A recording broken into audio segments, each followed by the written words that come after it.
All right, good morning, everybody. And we don't have to say good afternoon today because we're not with the East Coast person. We are here for Double Dribble Presents episode number 105, A Pot of Gold Gloves.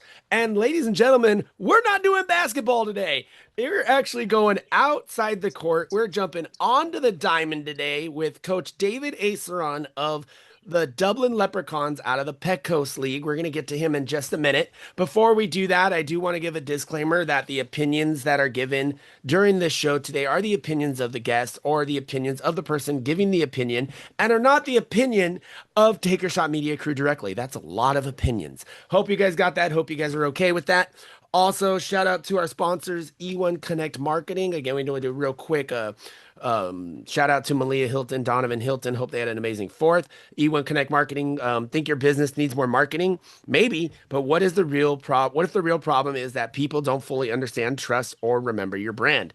At E1 Connect Marketing Agency, we help businesses discover their hidden gaps between how they see themselves and how their community sees them. Visit e1connect.com and get your free brand DNA checklist. In just a few minutes, you'll uncover opportunities to improve visibility, trust, recognition, and community engagement. e1connect.com, because before you buy from a brand, you have to believe it.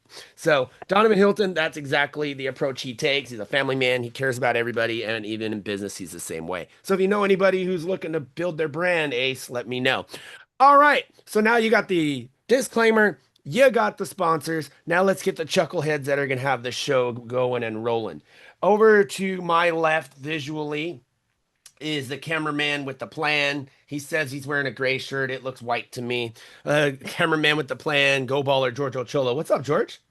What's going on? How y'all doing? Hanging in there, bro. Hope you had a great fourth, man. I see everybody's intact, It at was least from cool. what we can see. Everybody's got their fingers and everything, so that's It cool. was cool. All the way over to the corner there with that amazing, awesome, cool lion logo made by Minotaur Media is the man that will be hosting nationals for ABA today. He's an ABA Pac South Blue Division champion last year. Coach McNeely, what's up, Coach? And good morning, fellas, man. It's hot as hell out here in California right now. It is. But Yes. sit under my bush, man, to get some air, get some breeze, man. But it's good to see you guys, man. Hope everybody had a happy fourth. Hmm. And I hope everybody had a chance to eat. And if you ate before I did, you can go fuck yourself. I didn't, so thanks. We love you too, bro. Again, everybody's opinions are their own. We love this guy.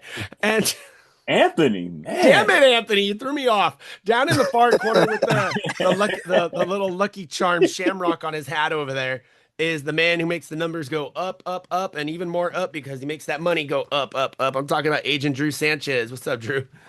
I Go. bring the gold, me lady, my laddies. I'm You're bringing out. the You're gold. done. That's it. You're out of here. You're Bro, gone. disconnect How his do I camera, kick this dog. guy out of here? How do I kick this guy out of here? I Bro, got what you the cussing me out. I got him doing dad jokes, and he's not even a dad. Y'all are freaking killing me. Let's move on to the man who this show's all about. This dude right here, former serviceman. Thank you, sir. We appreciate you. He's the head coach of the Dublin Leprechauns out of Dublin, California, out of the Petcoast League. He's a single dad, and his son's on the team. DJ, not single dad. Oh, I apologize. I thought you were. My bad. Hey, Oh, Oh hey, man, calm you oh, down. that's bad. None of That's y'all bad, did wah, Ricky. research. Calm wah, down. Calm down. wah. Calm down. Let's yeah, take it you down. didn't Let's do take your it. You're homework, up Ricky. here. Y'all are up here. Let's take it down here. Wow, I Ricky. apologize. He's gonna go Double after one. you I'm now. sorry. He's All gonna go right. after you now. No, he's gonna come after you because you're coming into town. All right. Anyways, I'm not the one that uh, said it. You did. Okay. Anyways, so he is a father. I apologize, Ace. It's all He right. goes It's by the okay. name Ace. Yeah. Um, let's see what else we got here. Animes. Shut up. Hey, George, Ace is I'm up. talking. George, I'm talking. Shut up. All right. So before I he use came my into the line. team, this is according to the chat GPT. So if I'm wrong, Ace, let me know. They were 4-45. He came back. It took him about 2 seasons, got them to the playoffs because this dude's a no nonsense coach, but everybody respects him, and I absolutely love that. He's coached at San Diego High School, San Diego State University club team, San Diego Aces travel ball team, which is really cool. According to the chat GPT, I want to verify this before I say it. It says Hmm. you coached the first female in pro ball. Is that true? Yes, yes, I And did. See, I got that one right. Right. There, I made up for my other mistake. Marika Lasissic. What a crazy Uh-huh. cool Oh, that name. still stands, Ricky. Shut up, George. I'm still talking. All right. And last but not least, You're a nephew of a former MLB player? Yeah, Eric That's Anthony. Eric Anthony. That's cool. His father was Willie Davis. Okay. My brother's Anthony Phillips. My last name used to be Phillips, David Okay. Phillips, but Okay. it's David Aceron, my mom's maiden name Okay. since I was a child. So yeah, I took on my Awesome. mom's name. Yeah, a long time ago. So Oh, Willie Davis, awesome. man. That's from Willie. the 60s, man. See, yeah. bro, there somebody did their research. That's awesome. All right, well, since we got you going, Ace, this is David Aceron, ladies and gentlemen. Again, Ace, Thank welcome you. to the show, brother. Thank you for having me, guys. Welcome. I really appreciate you guys, and I just love how loose it is, and I love how you guys are just grinding, man. Everyone here is a grinder, and that's Appreciate what I it. want to surround myself with. And we Yeah, roast So on each other yeah, sometimes too. y'all. Oh, just give it a few minutes, Ace. Sometimes is We're gonna. sometimes is a bit of an understatement. Yeah, it's gonna be a mountain during the show. We're gonna fall a couple times, I promise you. You're gonna be laughing. You're gonna be like, dude, shut up. Like, why did he say that? It's gonna be, yeah. Like, we're a bunch of chuckleheads. I say it. People don't believe me. We should get a shirt, just a bunch of chuckleheads. Anyway, all right, Ace, I'm gonna go ahead and let you give us about a 2 minute background check. Whatever you want to okay. tell us, why you joined the military, a little bit of Mhm. childhood stuff if you want, stuff about your current Yeah, family, some about the team, and then we'll bounce yeah, off of you and we'll go from there, my dude. The floor is yours. yeah, absolutely. Just born in February, born in San Francisco. My mom went to USF. She and my grandparents took me. I was a premature baby. And my grandparents raised me down in Southeast San Diego by Barrio Logan on 30th Street. Okay. So I'm from Southeast San Diego, and I was a four-letter athlete in high school. Transferred out. Nice. I was one of the transfers that, didn't go to Dago, even though that was my neighborhood school. Went to Madison. I was a freshman, four-letter athlete there, and my coaches got arrested. Transferred to Kearney. Graduated from Kearney. But yeah, I mean, growing up, I went to all different types of schools, man. I went to 13 different schools, Oh, two wow. different junior highs, two different high schools, and I went to seven different colleges. So everything from performing arts to alternative to magnet to private to everything. And growing up and being the new guy, I had gotten a lot of scraps. Luckily, my grandfather was a boxer, my uncles were all wrestlers. So I got into Brazilian Jiu-Jitsu early, and I learned how to adapt to different cultures and kind of defend myself and played ball. Played junior college ball. Ended up playing rookie ball. Figured out, it wasn't for me. I didn't want to do it. There was a lot of back in the '90s, as y'all know, and early 2000s. I mean, there's a lot of PEDs. You know what I'm saying? In our player bags, we had androphenamine. We took poppers. I mean, that was the first time I had hair growing on my chest and I didn't even know what the hell was going on.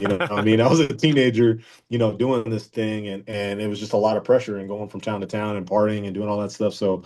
my mom, she's a retired lieutenant colonel in the Air Force. Mm. Grandfather was a Vietnam and Korean War vet in the Navy. My biological father, Marine Corps, and my stepdad, Coast Guard. So it kind of like Wow.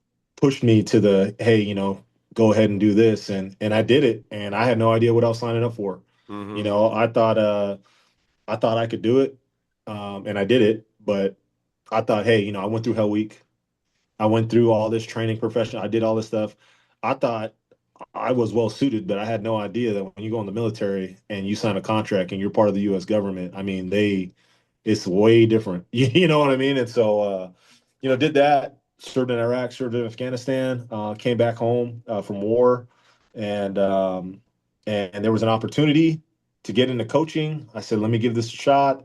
Um, I volunteered. I went there. I was a JV coach at first for a softball team at Olympian High School, and within 2 weeks, the head coach got arrested Huh. because he was trying to pick up on high school girls and everything like that. Oh my So God.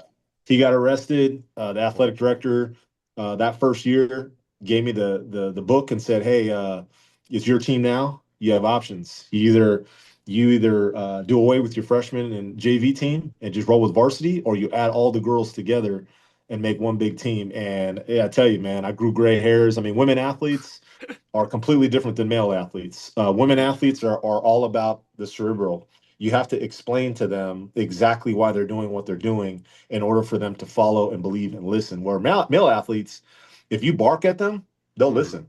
You know what I'm saying? You bark at them, yelling at them loud enough, they'll listen. But when you mirror the two, when you have a background explanation in whatever sport you coach, Mm-hmm. and you're able to have detailed information with a young male athlete, I think that's what attributes, I think, my success from 2009 up until this point. Every team in school I've been to has either made playoffs or won the entire thing. Like I just won my fifth ring, CIF ring this year with Francis Parker.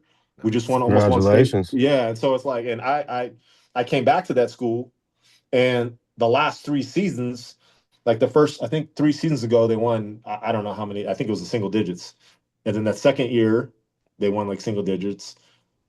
The third year, which was last year, I think they won single digits, like 7 wins and Mm-hmm. 30 something losses or something like that. And then this year, they won the whole thing. I was the only, me, myself. I mean, I just came back on board because my homeboy, which played in the big leagues, he asked me, say, hey, man, can you come back over here and help out a little bit? And I'm like, sure. So everywhere I go, I think that's a detriment though to my resume.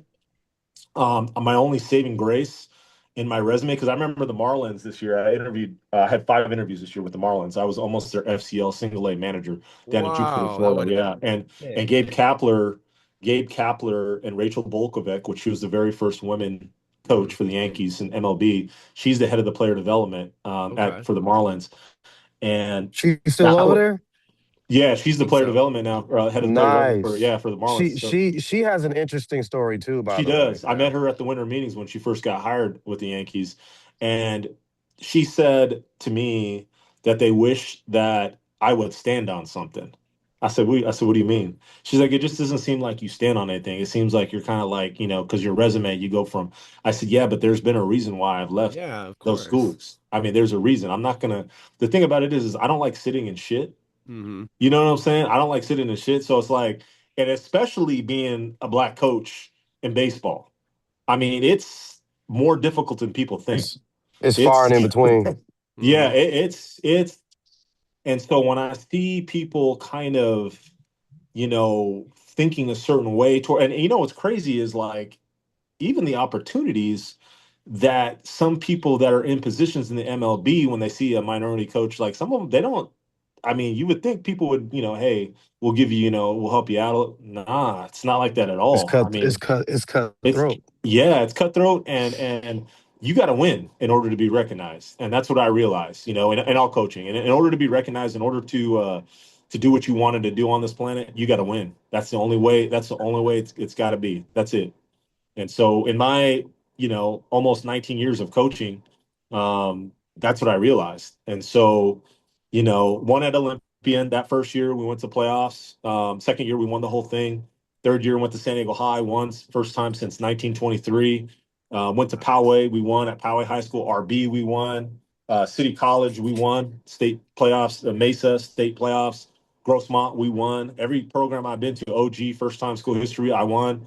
What else? I can go on and on and on with the and that's how it's got to be as a coach. You got to win. You're managing mindsets. You're not managing an athlete. You're managing this. Mm-hmm. So if you don't understand the human development of the mind, then you have no business of being a coach. But you got to learn it from each age. From adolescent to adulthood. That's Mm-hmm. what I say. So, anyways, Wow. Great Wow. background. Okay, Ace, I got a lot to work with here. All right. Thanks, man. So from what I'm seeing, and I say this in the most respectful way I can, you're a military brat. You Mhm. had to be everywhere. What kind of mental mentality? I mean, you said you took martial arts, you did Mhm. JUCO ball, rookie ball. Did you try to do that? Because you said you grew up in the streets of Frisco and San Diego. No, Did you yeah, do yeah. yeah? Did you do that to try to stay off of the streets, or did you really, really like Yeah, so baseball? Or I had a lot of friends that were Lomas 26. I had a uh-huh. lot of friends that were, affiliated with other, I don't Mm-hmm. need to mention their names, Yeah, you whatever. don't know.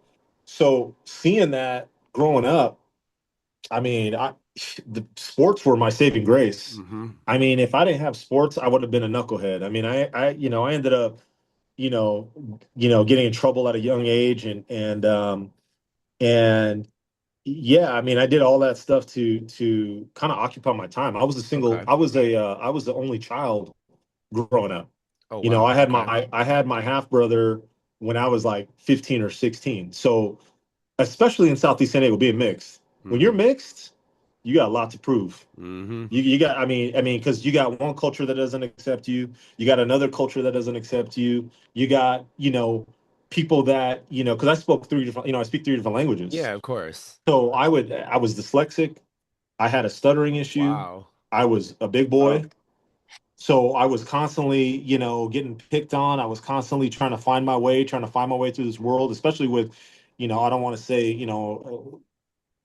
there was just complication with a person that should have been, you know what I'm saying. And so I don't really need to go into detail because we're cool now and stuff like that, but you know what I'm trying to say. I mean, you guys know me, your alternative school. You know how alternative schools are. I mean, all the bad kids go there. So I mean, but when you got sixth graders with 12th graders and you got a sixth grader that's the same size as a 12th grader, that 12th grader is going to beat the shit out of that kid. And that was me. And so I'm like trying to fight seniors in high school and I'm in seventh grade, the same height as them and the same athletic, you know what I'm saying? So I'm like, you gotta fight. You know what I'm saying? Well, of course, especially if you're doing the 13 schools. That's crazy to me. Like, and you had to reset every single time. Every single time. And my mom was like, aren't you glad that I did that? I was like, no, no, Mom, not really. It was hard, Mom.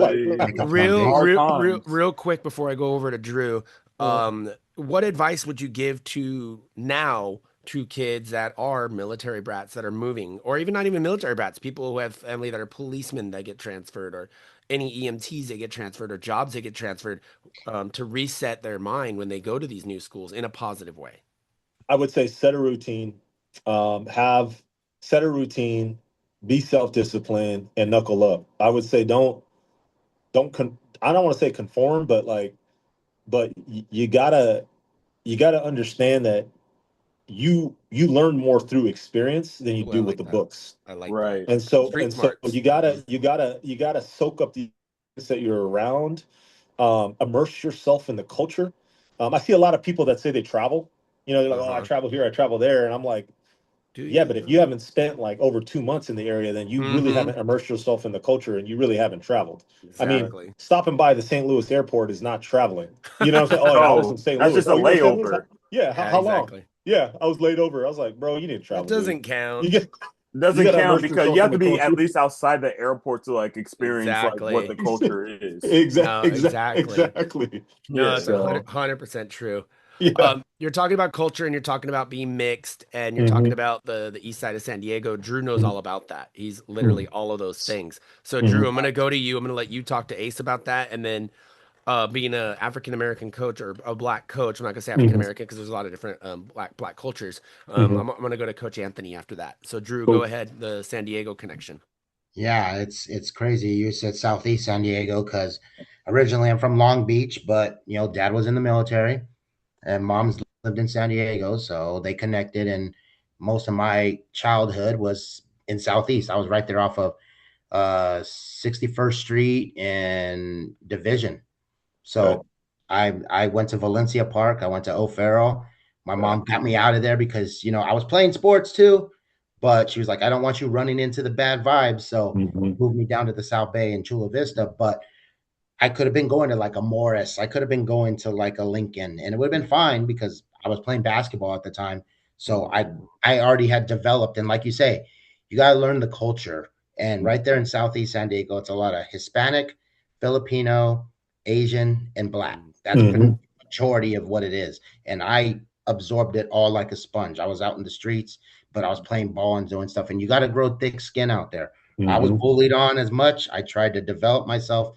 And you got to, like you said, you got to knuckle up. You got to man up and until you do it. So based on that experience, you're just saying, and like you said, San Diego area, everywhere you go, you learn something. That's why, like you said, when you talked with the Marlins, they're like, why aren't you? Hey, you got to go everywhere else and get nuggets. You got to go out. No point in taking. You got to go get nuggets. Yeah. And just, it's an honor and it's a trip. It's just a privilege to hear your story and how much you've went through just to be where you are and what success follows. It's pretty much, if anything, it should show that your layout and resume of work is what foundations to get to where you are right now and the success you're doing with the Leprechauns. So just kudos, man. Keep it up. I really appreciate that, man, because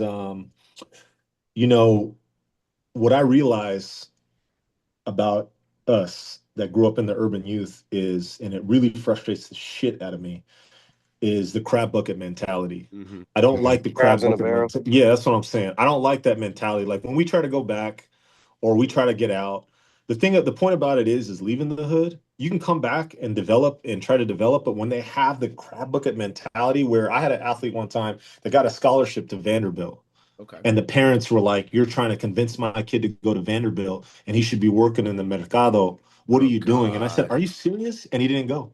He's got like 5 kids now, weighs like over 300, almost 400. I said, "Dude, this kid had a scholarship to Vanderbilt." Yeah. And I just can't. That frustrates the heck out of me. You know what I mean? Oh, yeah. So I appreciate you, Drew, for telling me. For saying that, man. It means a lot to me. It's me to my core. It's a lot because, like I say, I go back to my roots. I don't forget my roots. That's the one thing. I'm very big on my community. I'm very big on my culture. I'm very big on my familia and everything around it. So it's the same thing as like, I can go back. I've helped donate. I've given my time to my community, but sometimes it never seems like enough. It's like, oh, you left here for bigger and greener pastures, bro. You're with the Joneses What now. we're You live with the supposed to Joneses. do. Calm down. You live with the Joneses now. I got a lot of that. Yeah. When I lived in It's like, 4M. bro, that's what I'm supposed to do. I'm supposed to go live my life. I'll give back. I don't forget where I came from, but I'll come back. But bro, don't knock me for my level of success. Exactly. Do you know the omen? Do you know the omen of I brought this up the other day. There's an omen. When I was in Yosemite when I was a kid, there was an omen. I saw something and as an adult, I looked it up. I saw one time I saw a fox and an eagle on a bench. A fox and an eagle chilling there together. That is so badass. And for me, my family, some of my family is Choctaw from Oklahoma. Choctaw Indian. Okay. Yeah.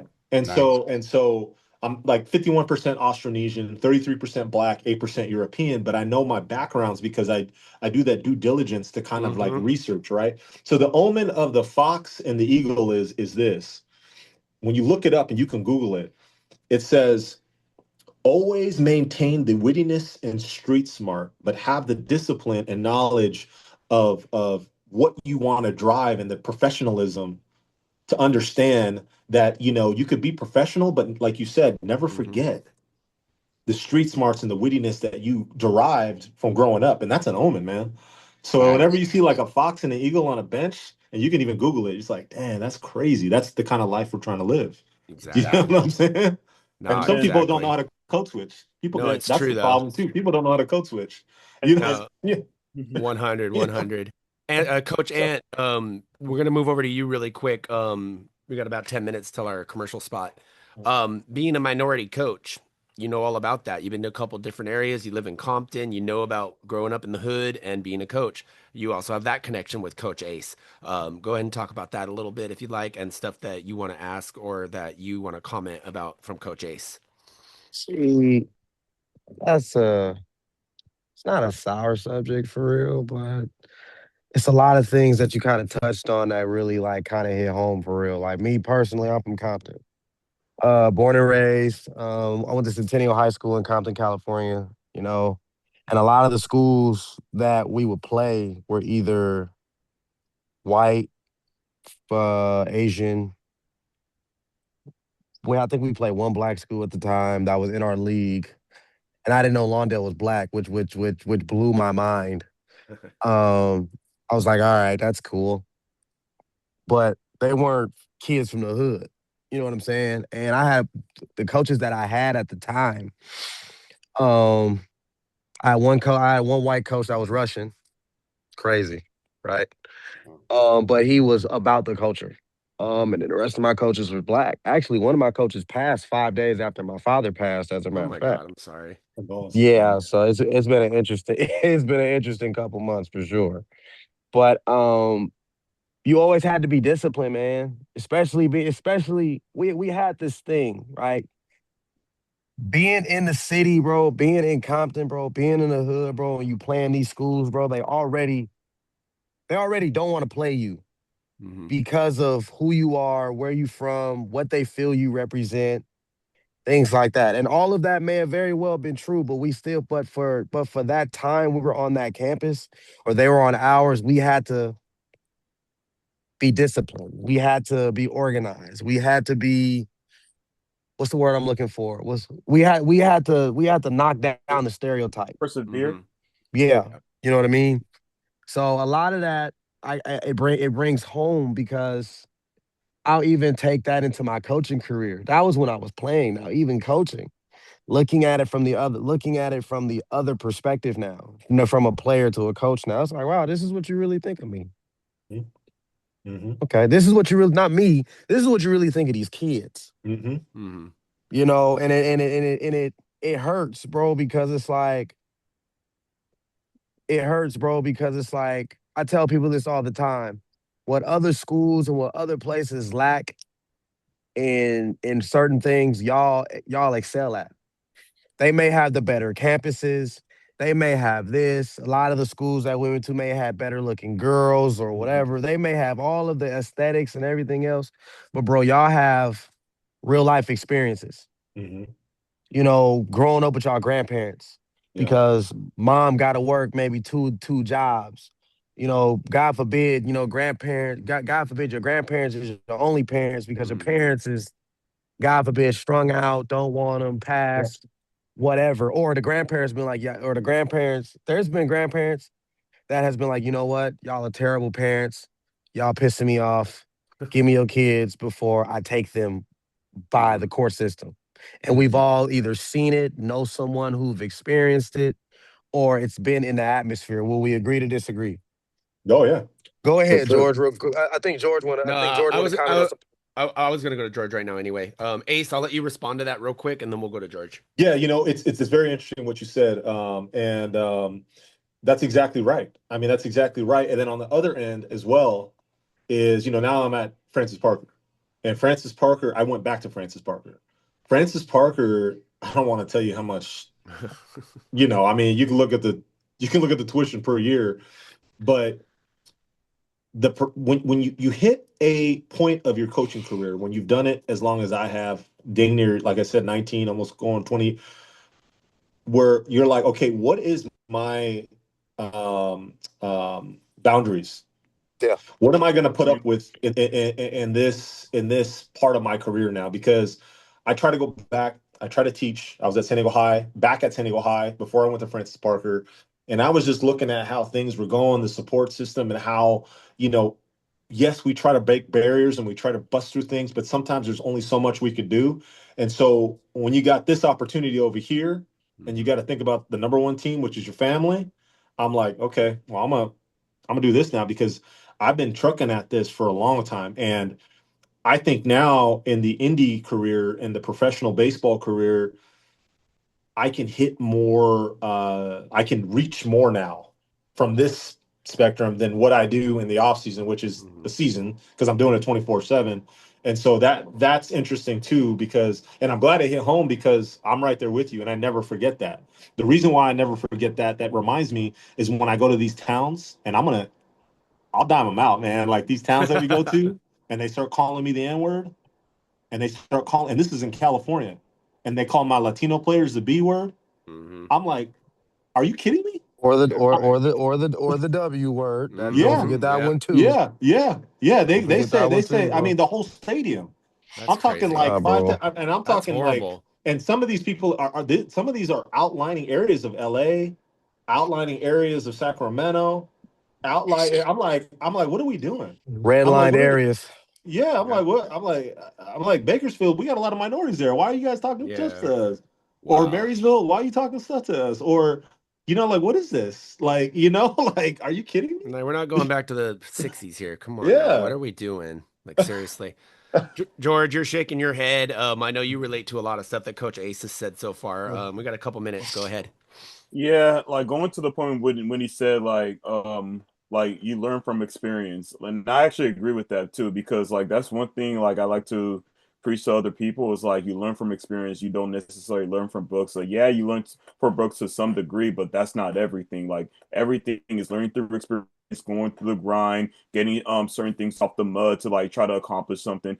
And because like at the end of the day, like when you talk to people, like the more stuff you went through the more of a good story is good to tell. Only because what happened? Hear you. You hear me? Yeah, you're good. We got you. Oh, okay. So yeah, so as I was saying, like it's a good story to tell, and then that's how you get more respect from other people that want to like go to the stuff that you're getting at, because yeah, like you said, experience is everything, and that's how you learn like a bunch of stuff, like more than like a lot more than books too. Like I mean, books is a good learning tool, but that's only like what, like I want to say like 40% on how you're Hmm. gonna get out of it, and then like the other what 30% no 60% you're gonna learn from experience. So that's Hmm. what I wanted to say. No. So shout out to you, Ace. Oh, I appreciate y'all, man. You guys are good, great support system. I'm glad I'm in the circle right now. Yes, sir. Cool, cool. Yes, Yes, sir. sir. But Speaking of Ricky, having a before you go ahead. hold Go on, ahead. Go ahead. Go ahead. before you, really quick, you touched on something else too that I'm like a squirrel. If I don't get it out, it's gone forever.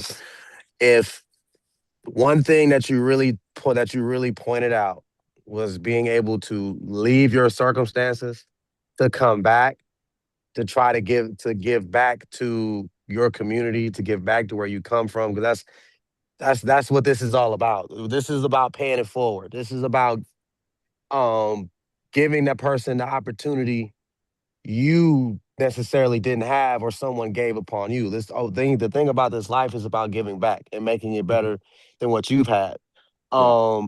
I think for myself, and I think you kind of touched on this too, as far as opportunities, right? The number one team is always your family that you always want Hmm. to support and make sure they're okay first too. But I came across an opportunity where when I moved back home, um, being able to wanting to coach your alma mater, you know, although the money, it's never when you do things for your community, it's never about the money. It's always Hmm. about trying to Hmm. you see the situations, you see the environment. It may not be as bad as what it was when you were growing up, but it's still not to your liking. And the one Right. and our biggest thing is we can do this and make this 1% better every day. But when you bring politics and when you bring extra third parties and certain Yeah. things into wanting to give back to your community, and you make it hard for people to want to come back to their own community, to want to give back to the next generation. Yeah. I feel that's what pushes people Good coaches from out. Good coaches out. okay, you want to put it like that, then that pushes good coaches out. Okay, Yeah. I was trying to be Yeah. correct, but no, if we gonna call a spade, then let's Yeah. call a spade a Yeah. spade. That's Exactly. how and I feel like that resonates with you too, like Hmm. being able to want to go back to your alma mater. You gave them the first grab. You gave them the Hmm. first chance because that's what you wanted. That's where your heart is at. Yeah. But when there's politics in that, it's like, man, listen, I wanted to come back just for the love of it, but Yes. I got a whole nother opportunity Yeah. willing to show real love. So it's like, Yeah. if this is what y'all really want to do, then all right, man, I'm gonna take care of I'm out. mine now. Yeah. Hmm. So Yeah. like, And does that yeah, you know what's crazy is that you know what they always say? They always say, "Oh, he left for the money." It's like, "Oh, okay. Not in this business. Oh, okay." I was like, "Okay."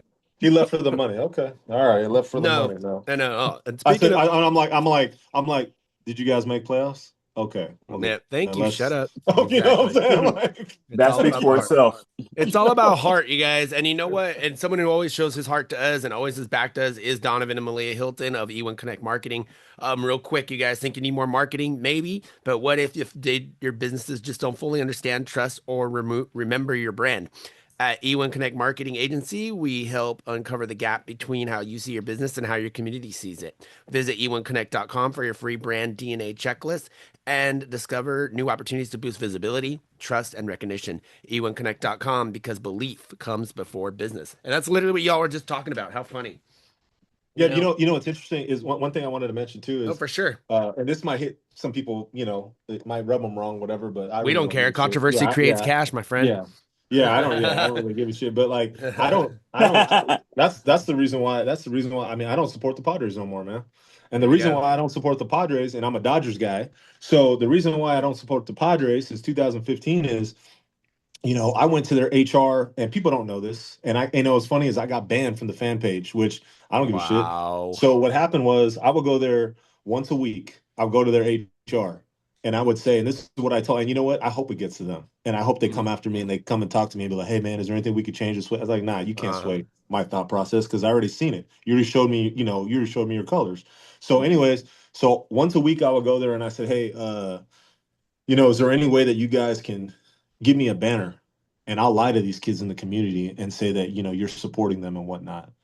And they're like, nah, we don't have enough money, this, that, and the other. And I said, you don't have enough money. Shit, Well, dude. that same My year, God. 2015, you can look it up, Wow. donated millions to the Boys and Girls Club YMCA of Mexico, millions. But the kids in the urban youth surrounding area in downtown San Diego, King Chavez, San Diego High, Gompers, all these schools, they did not, their donation is going to T-shirt mart and saying, oh, we bought them jerseys and this, that, and the other. And I said, I can't, you know what? I can't. I said, the only Padres gear that I have is my Tony Gwynn stuff.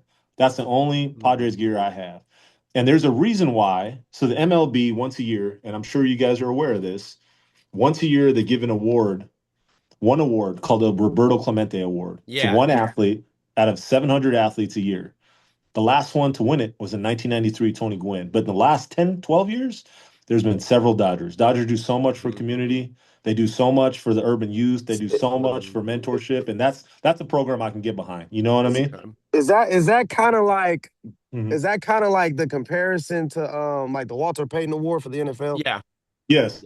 Yes, it is. Yes, it is. No, 100% it is. And a lot of the people that Coach Ace has just talked about, they've all been deserving. 100, like Freddie Freeman, Mookie Betts, Oh, Justin Mookie's Turner, amazing, and I'm an Angel fan. Kershaw. I'm an Angel Mookie fan. won it twice. Kershaw would go to he still does. Goes to Africa every year and helps people with dental work. So, and it's a huge deal. And he always takes this picture with a giant toothbrush next to them. And he always posts it. And I respect the hell out of him for that. And that's coming from an Angel fan. So shout out to the Leprechauns. Leprechauns. Cool. Yeah, Leprechauns, when we go to San Diego, I've been managing this team for 3 years, right? Like you said, I took over. So let me tell you about this story. That's where we're going next anyway. You read my mind. Go for it. So I was supposed to coach in the Maverick League, which is in Portland, Oregon. Portland, Oregon has a team called the Maverick League. I was waiting on this guy, the president, his name's Mickey, to call me. He didn't call me. All of a sudden, one of the guys, his college league I was coaching at for a long time, calls me up and says, hey, Merry Christmas, Ace. How you doing? This, that, and the other. And I said, hey, I'm doing all right, but I'm waiting for this guy to call me up so I can get my pro opportunity to coach on the professional level. And he goes, oh, I didn't know you were interested in that. I go, yeah. He's like, well, let me call a few, whatever, and figure it out. So anyways, came down to it. The commissioner called me up from the Pecos League. Mr. Andrew Dunn, amazing man, calls me up and says, we're interested. They went through the whole interview process. They said there's like 4 teams that we're looking at. It's either the Pecos Bills out of Texas, North Platte 80s in Nebraska. What was the other team? I think it was the Austin Weirdos out of Texas or the Dublin Leprechauns. Austin Weirdos came down to it. Yeah, right. And so it came down to it. The Dublin Leprechauns. He goes, but here's the kicker. He goes, here's the kicker. You're taking over a team that's 4 and whatever. They're dead last place. He said, but here's your opportunity. He said, but just let you know, pretty much he was like, if you don't win, pretty much the opportunity, this, that, and the other. So like I said, I had no other opportunity but to win. And that's what I preach to all my players. I preach to everyone around me. I said, screw kicking down the door, man. You got to take the damn hinges off. You know what I'm saying? So that opportunity will always be open for you. You know what I'm saying? Screw kicking the door down, just take the hinges off. You know. Gotta get that T-shirt made. I like that one. I like that one. Get that T-shirt made. And you can use that one for nationals. I like that. But he's 100% right, guys. And a lot of coaches that are finger quote new coaches usually take over teams that are the bottom of the basement and work their way. Look at Ozzie Guillen with the White Sox, and stuff. The Nationals, when Dave Martinez took over. They were in last place, and he took them to the World Series. Stuff like that, like you never know when you're getting that opportunity what difference you're going to make. Yeah. Would you put Dusty Baker in that conversation too? Well, Dusty he wasn't Baker's new, amazing, though. yeah. He wasn't new, though, when he went to these teams. He had experience. Okay. I'm talking about, like, first-timers. I love Dusty Baker. Oh, first-timers. Got you. Hold on. If you want to talk about first-timers, what about the manager for the Blue Jays? Which one, Cito Gaston or the one Gibbons last year? Whichever one last year, yeah. Yeah. God, John Gibbons, I think is who it was. He hasn't been a manager. He has been a bench coach. So no, I definitely Oh, I love the way that okay. he carried his team. But no, If you want we get a if you lot of want young to talk, guns now. if you Yeah. want to talk first timers, because Ace, I'll say it. I used to work for the Padres organization. I was there for 10 years. Yeah. See, Okay. I got that From, connection with I him. was, Yeah.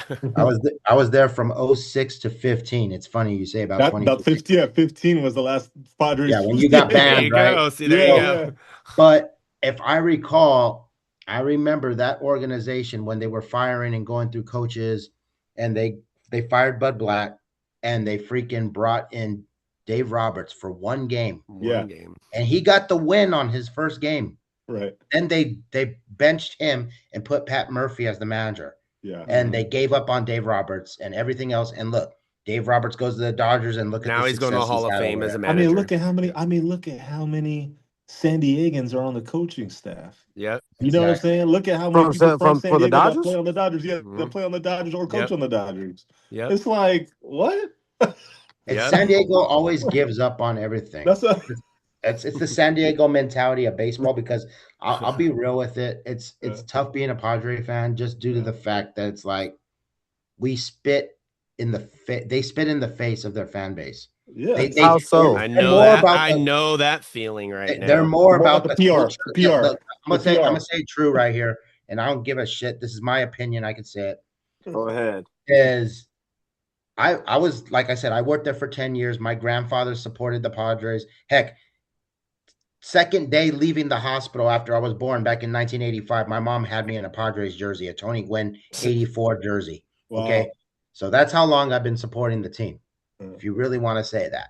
Yeah. But lately, the last 6 years of the Padres has been all about culture, celebrities, all this fucking shit. I'm like, Yeah. how about True. us fans who've been around for 35 years? Where's Yeah. my opportunity to throw a first pitch? When Yeah. am I going to go to able to do Yeah. this shit? Who've Yeah. been here when they literally have lost 100 games? But you'll give it to Emma Stone. You'll Yeah. let fucking Yeah. Rob, Yeah. Rob, whatever True. his name is, the Yeah, fucking yeah. No, Tony true, Hawk, though. all these It's other true, guys. I'm though. like, these guys don't give a True. fuck.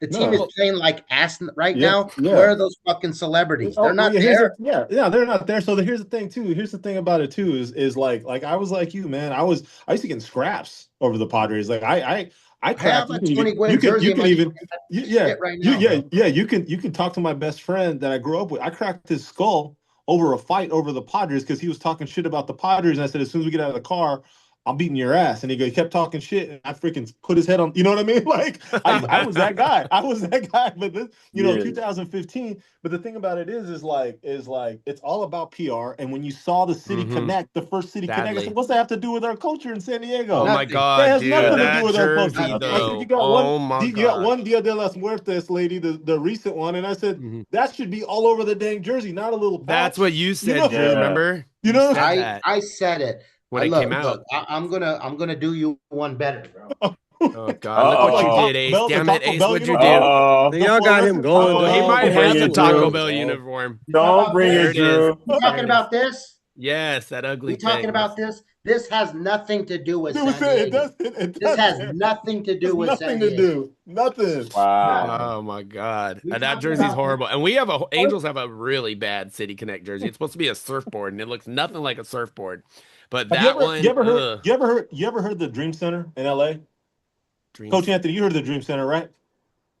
Why does that sound familiar? So I the know. Dream Center, so check this out. So the Dream Center is by Echo Park. It's by Echo Park, which is a famous park. Everyone knows about it. Yeah, I know. Echo Park. I drive And- by there like on a consistent basis. Yeah, so the Dream Center is an area where homeless single moms, Oh, veterans, yeah. Okay. homeless drug addicts. Yeah. It's a church, and whatever. 50% of that is owned by the Dodgers. I spent 3 nights Nice. there, man. 3 nights there. I spent 3 nights there helping out, feed the homeless and whatnot. And that's what the Leprechauns do. When the Leprechauns come to San Diego, we go to Rady's Children's Hospital. We feed the families there, and we go to St. Vincent de Paul and feed the homeless because I make sure they do that stuff. Because in all my teams I coach, I got in trouble when I coached at RB, Rancho Bernardo High School, which you guys know about Rancho Bernardo High School. Mhm. And I brought the team down there to feed the homeless, and they're like, "What are you doing?" I said, "Because these kids I'm coaching, at Francis Parker, Powie, and RB are going to be CEOs and CFOs one day, Yep. and I want them to see what it's like down here, so they can come Exactly. back. That's how you affect. You know what I'm saying? I mean, Like, It's funny you mentioned that, Ace, because I was like so when I was like 10 years old, like I was in like a Boy Scouts thing, like a spiritual one, like with my church, where like every Thanksgiving we go down to Echo Park to feed the homeless, like you just said. We feed them like food, we feed them like little sandwiches, apples and stuff, anything that we could do to give back, because that's mhm. what we're all about. We care about our whole community, so that was our whole thing. Let me And tell you a exactly. quick. Let me tell you a quick story. what's 2020. up? Who Okay. won in 2020? Who won the World Series in 2020? The Dodgers. Dodgers. Okay, Dodgers. so check this out. A couple unmarked vans show up in front of Chavez Ravine. Oh no, The door opens up. There's people that have gray hoodies, gray sweatpants. They fold out tables. They put trays of food. They put the hoods over their head. They're like this. And lines of homeless.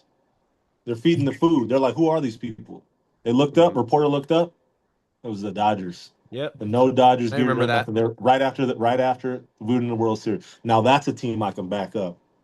There you go. And You It was again, only like no, you were you know what talking I'm about. saying? no, Yeah. and You I were get talking about. There was only one Padre, well, maybe 1.5 Padres that gave to the community. This guy right here. Tony Yeah, that's Gwynn, it. 100%. That's That's it. it. That's it. This is That's the the only only guy. That's the guy. only jersey. I got the Ray A. Kroc pinstripe jersey. That's worth $700. That's the only jersey I have of There Gwynn you go. because It's the he's only a thing real. I got to Gwen is it's the Yeah. 01. It's his final Yeah. season. Yeah. This Yeah. is his final season one. You know, Yeah. another way, it's crazy. Another way you give back too, bro. Salvation Army, Mm-hmm. beans and rice. Another way you can do it in Vegas is weird because you know you gotta have permits and everything for Metro to come out, and yeah, Vegas is weird. But I mean, it's the law, I guess. It's no harm, no foul, you know. But you gotta sign paperwork and everything, Right. and you know it's I'm cool. listening. I'll be right back. No, You you good? do your You good? thing. Look, Ronald McDonald Playhouse, bro. I found out about that a couple years ago. I never knew that was a thing. Yeah, it's big. Um, It's big, the Ronald I McDonald House. I never knew, bro. And then like learning the stories about people in Vegas, how they would be here on vacation, bro, and get stranded in Vegas. And Yeah, yeah. We're bro, gonna keep talking. What's up? bro, they lived at the Ronald McDonald House for oh shit. Oh, you know, God damn it. We were doing just Yes. fine, man. Yes. Man, I it just told you you never know where this Keep shit's gonna talking. My go, bad. Keep Ace. talking.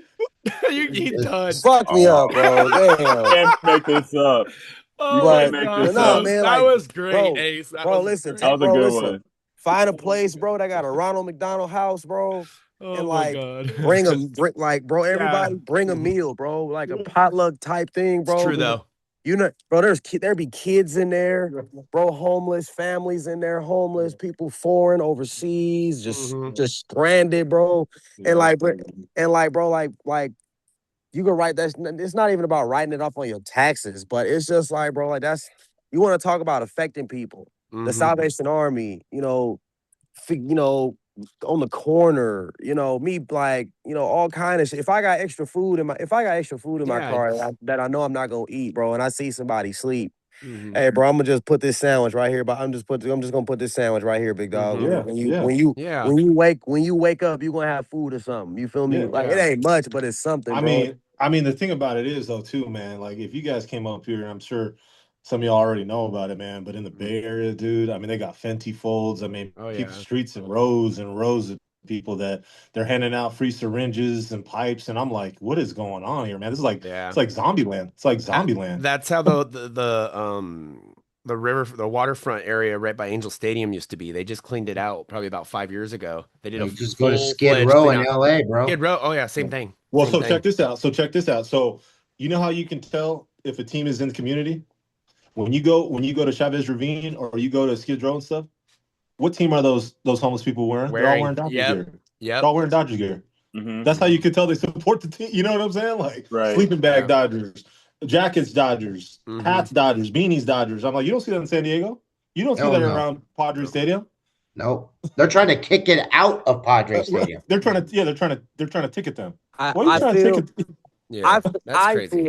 I feel when it comes to sports, bro, right? When it comes to sport, your community is so important. Yep. And it's No like, community, have no fan base. and the thing is, bro, like, I'm gonna use Dublin as an example. Well, I can't. Well, out of respect, I guess I'm gonna use Vegas. Out of respect, I'm gonna use Vegas because that's what I know, or even Los Angeles. I'll use Los Angeles because I live here, right?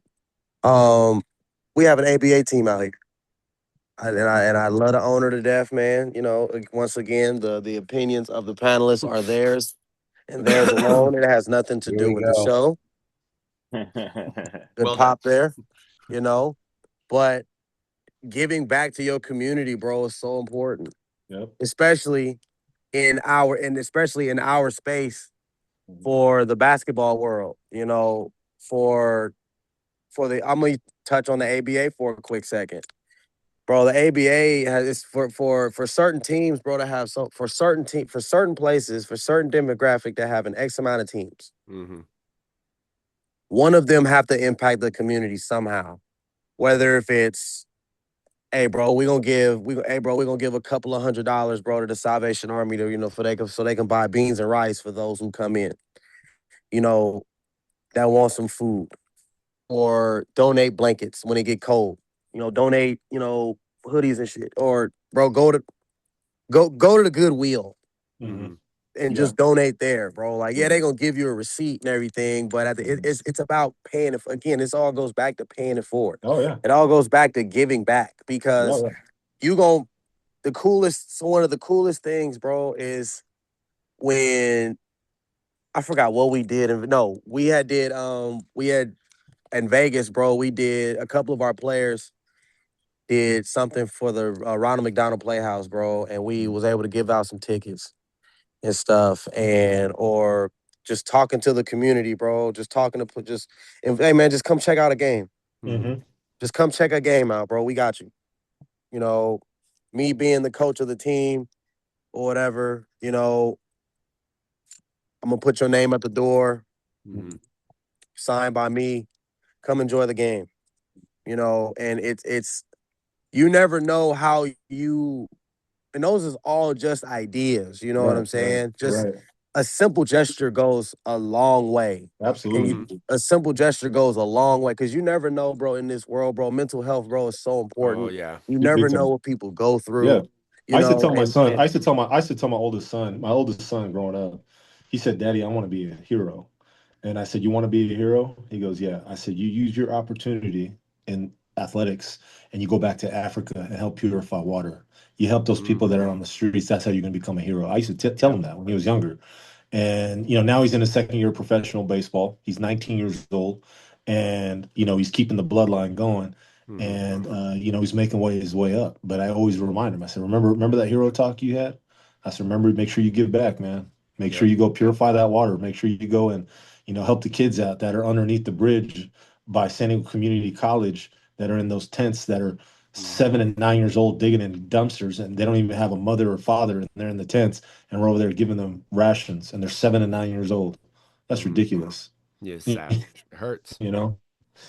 Is that you're talking about DJ or Yep. yeah, Yep. DJ's DJ awesome, you Russ. guys. Yeah. DJ's an amazing guy. He's just like his dad. So we Oh, got for about sure. 10 minutes till the 1 hour mark, coach. Could you possibly give us another 15 or so after? I can give Just you for our one close. however long because Oh, I'm off damn, today. you should not Yeah, have I can give said you however. that. Yeah, I You can give you should however not have long. said We can that, keep this sir. rolling. We keep this Well, rolling. okay. Well, I don't Keep the work Yeah, till you momentum open up a going. 4, can of worms, so bro. I don't work till 4, so I'll set it for another I just got to 30. switch up my jacket in a little bit. I got to get my First Dodgers off, on a I little mean bit. this, Make my and fists. I'm gonna say pause. I'm gonna say pause because I know how these weirdos think. You're making me freaking hot, bro, just watching this shit. There's an I'm AC in roasting here. in It's Bro, like LA. 60 We're 40 Yeah. degrees. roasting in bro, SoCal right now. I'm giving myself bro. an innie up here. Oh I'm my gonna tell you something. God. Oh The my Raider, God. the Raider jacket, Sorry. The dog. look on your Flew, face when you this put that joke jacket flew, is on. it crazy. threw me off, bro, because I'm like, damn. Well, yeah. Well, here's the thing. Oh no. When Here's he says here's the thing, something's about to go I would down, just so you know. listen. Like I can respect all bullshit aside. I can respect a Raider fan. Thank you. Raider fans have been through a lot, bro. Yes. Through, from constantly changing venues to losing their last Super Bowl almost 30 years ago in the way that they did to the Bucks, man. And I watched that Super Bowl and I said, damn, I didn't think that was going to happen. But, you know, I got to balance myself out, man. I got the that Dodgers was Jerry and the Raiders, Rice's last Super Bowl, as a matter of fact. Yep. I think that was Jerry Rice's last Super Bowl. And the thing is, bro, y'all are in one of the toughest divisions on the West Coast. Y'all, listen, how y'all let the Broncos win the division that's funny. and then win the conference? No, I'm sorry. That's funny. Made it to the AFC Championship game. Nobody's seen that coming. Because listen, when the Chiefs is down, bro, it's between when the Chiefs is down, it's between the Chargers and the Raiders. That's funny. One of y'all gotta make it. And it's like the Broncos ain't been good since not Tom Brady, the other guy. Peyton Manning. There you go. Peyton Manning and Elway, yeah. Peyton, bro. And even then, his defense won that Super Bowl. Right. But right. I'm like, but again, listen. I got I got respect for Raider fans, and I'm gonna tell you something. Raider fans will travel. They do. Take over Vegas, bro. Sold Dodger fans. Raider fans take over Vegas, bro. Like real Raider fans, bro, from LA to Oakland, back to LA, then Glendale or Scottsdale, California. I'm like, bro, man, all to get a state now. Bro, listen, and to end up in all places, Las Vegas. I know Al Davis right now is like he not rolling over in his grave, but he definitely doing a yeah. Bro, they hosted 2 Super Bowls. Oh, that's hilarious. 2 Super Bowls, 2 WrestleManias. I know what the hell. Yeah. Like, bro, listen. I got nothing but love for y'all, man. You just threw me off, bro, when you threw on the satin jacket. That was gold. That was a golden moment. We gotta clip that. George, we gotta clip that somehow. I'm like, damn, bro. Like I just do me one favor. Do not tarnish the quarterback. No, we won't. Please, we like him. We like him. Yeah. Keep him in church. Keep him giving back to the community. Keep him innocent, please. Right. And then with Tom Brady being in ownership, is he in ownership or is that what that is? Still ownership. He's in ownership. Yeah. Okay, listen. Yeah. He needs to be in the green room with Tom Brady every day. Mm-hmm. Mm-hmm. Yep. I truly believe if the Raiders can keep a quarterback, not necessarily keep a quarterback and develop it, bro, pieces will come. Can you imagine? Right. And we're gonna segue off of this. Can you imagine the severity if the Raiders go to the Super Bowl? Right. God, bro, right? That and then fuck around and win it. Oh my God, can you imagine? Like, bro, like that'll be like nothing will top the Knicks winning the chip. Nothing, and that's another thing. Like, and I'm not going to say nothing about segue. That. And I'm not going to say nothing about that. We lived long enough to see the Knicks win an NBA title. That's hilarious. First time since '73. Bro, like we lived long enough to see the Knicks in the championship and then win it. That's hilarious. And then, like, bro, like, can you imagine the Raiders that would be going to the Super Bowl? Right? Oh my God, bro, that's hilarious. Like, I truly like Clark County already suck, but like the state, well, it's gonna blow. Vegas is gonna blow up, bro. Oh yeah. Like, bro, like I You got him going, bro. Anyway, man. Anyway, I do want to ask you a question, though. Yes, I do want to ask you a question on. And then we'll get into the organization after. Go ahead. So it's actually an organizational question. Perfect. That's what I'm going next. So, the MVP. You guys have had someone from your team in 2024. I want to say signed to. Taylor Darden is what you said. I think so. Yes. If I butchered the last name, I apologize. Um, actually got signed to an MLB partner team for the Mets for the Right. partner league. Can you kind of talk? First of all, congratulations on Yeah. that. Yeah. And then can you kind of expound on that for us? So actually in 2024, we had 98 guys promoted. Oh, So we had 98 guys promoted to the Pioneer Frontier affiliate team. I mean, we are the lowest level of professional baseball. that's Now, what I was going I to get just to had a next. guy. Okay. Yeah, I had a guy. So it's equivalent to rookie ball. Oh, So okay. so I had a guy last week come up to try out for our team. He's been a pro guy for the last 5 to 6 years. He played in the Atlantic League, which Atlantic League is two levels below the MLB. And so Okay. there's two routes. You can either go affiliate or you can go indie. Oh, Now, okay. a lot of people in the United States don't know. Some of them do know about indie, some of them don't. Mhm. The MLB, I think it was 2024, 2023, got rid of 110 minor league baseball teams. 110. Remember And that. majority of those are in small towns and whatnot. So those teams became indie teams, independent professional baseball teams.